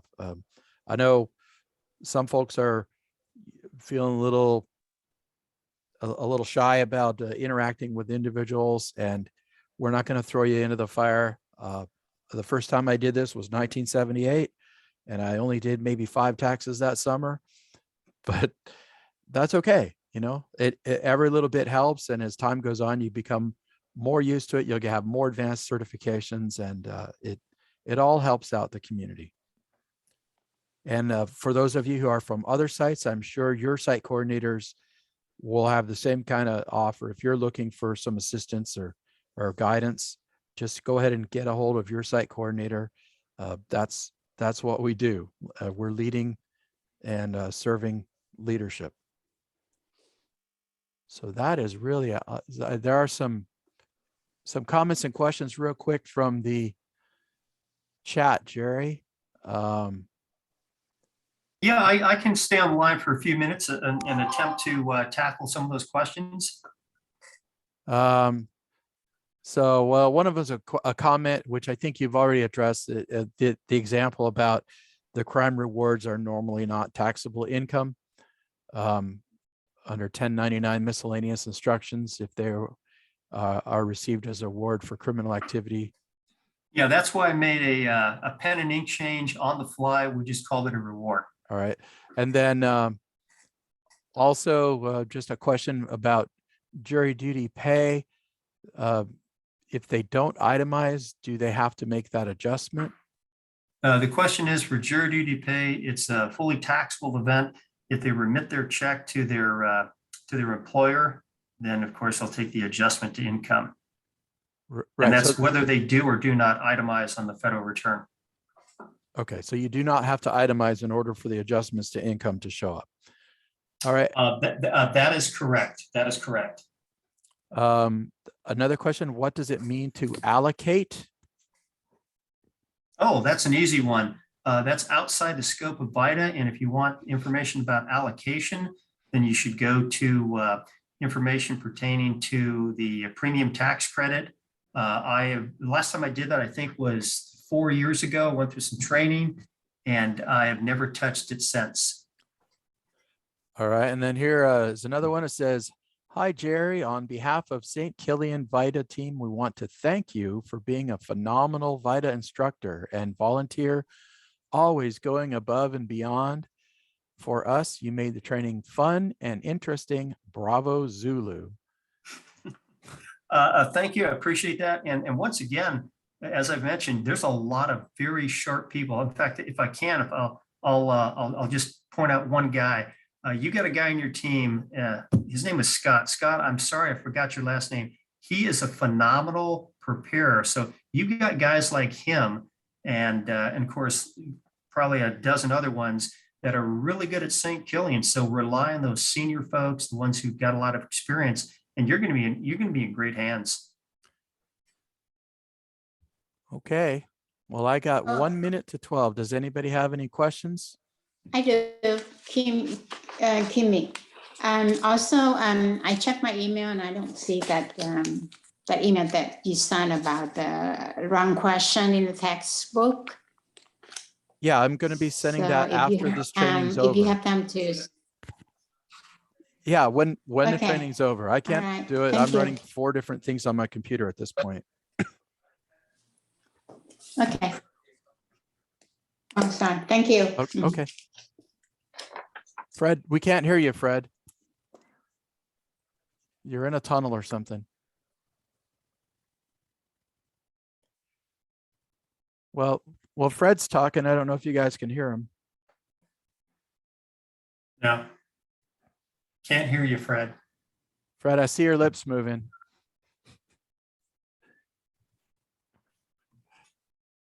Okay, then. Sorry, Fred. He looks happy though. So I will be We sending finally out. got Fred.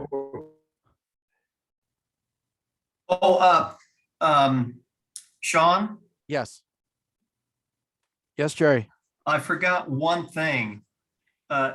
Go Army. The Army and Navy are playing today. Go Army. I forgot that. Okay. We'll see what the goat says. All right. Okay, everybody. Take care. Thanks for all the questions and thanks for volunteering. All right. Thank you, Jerry. Thanks, Jerry. Thank you, Jerry. Thank you, Thanks, Sean. Thank you, Jerry and Sean.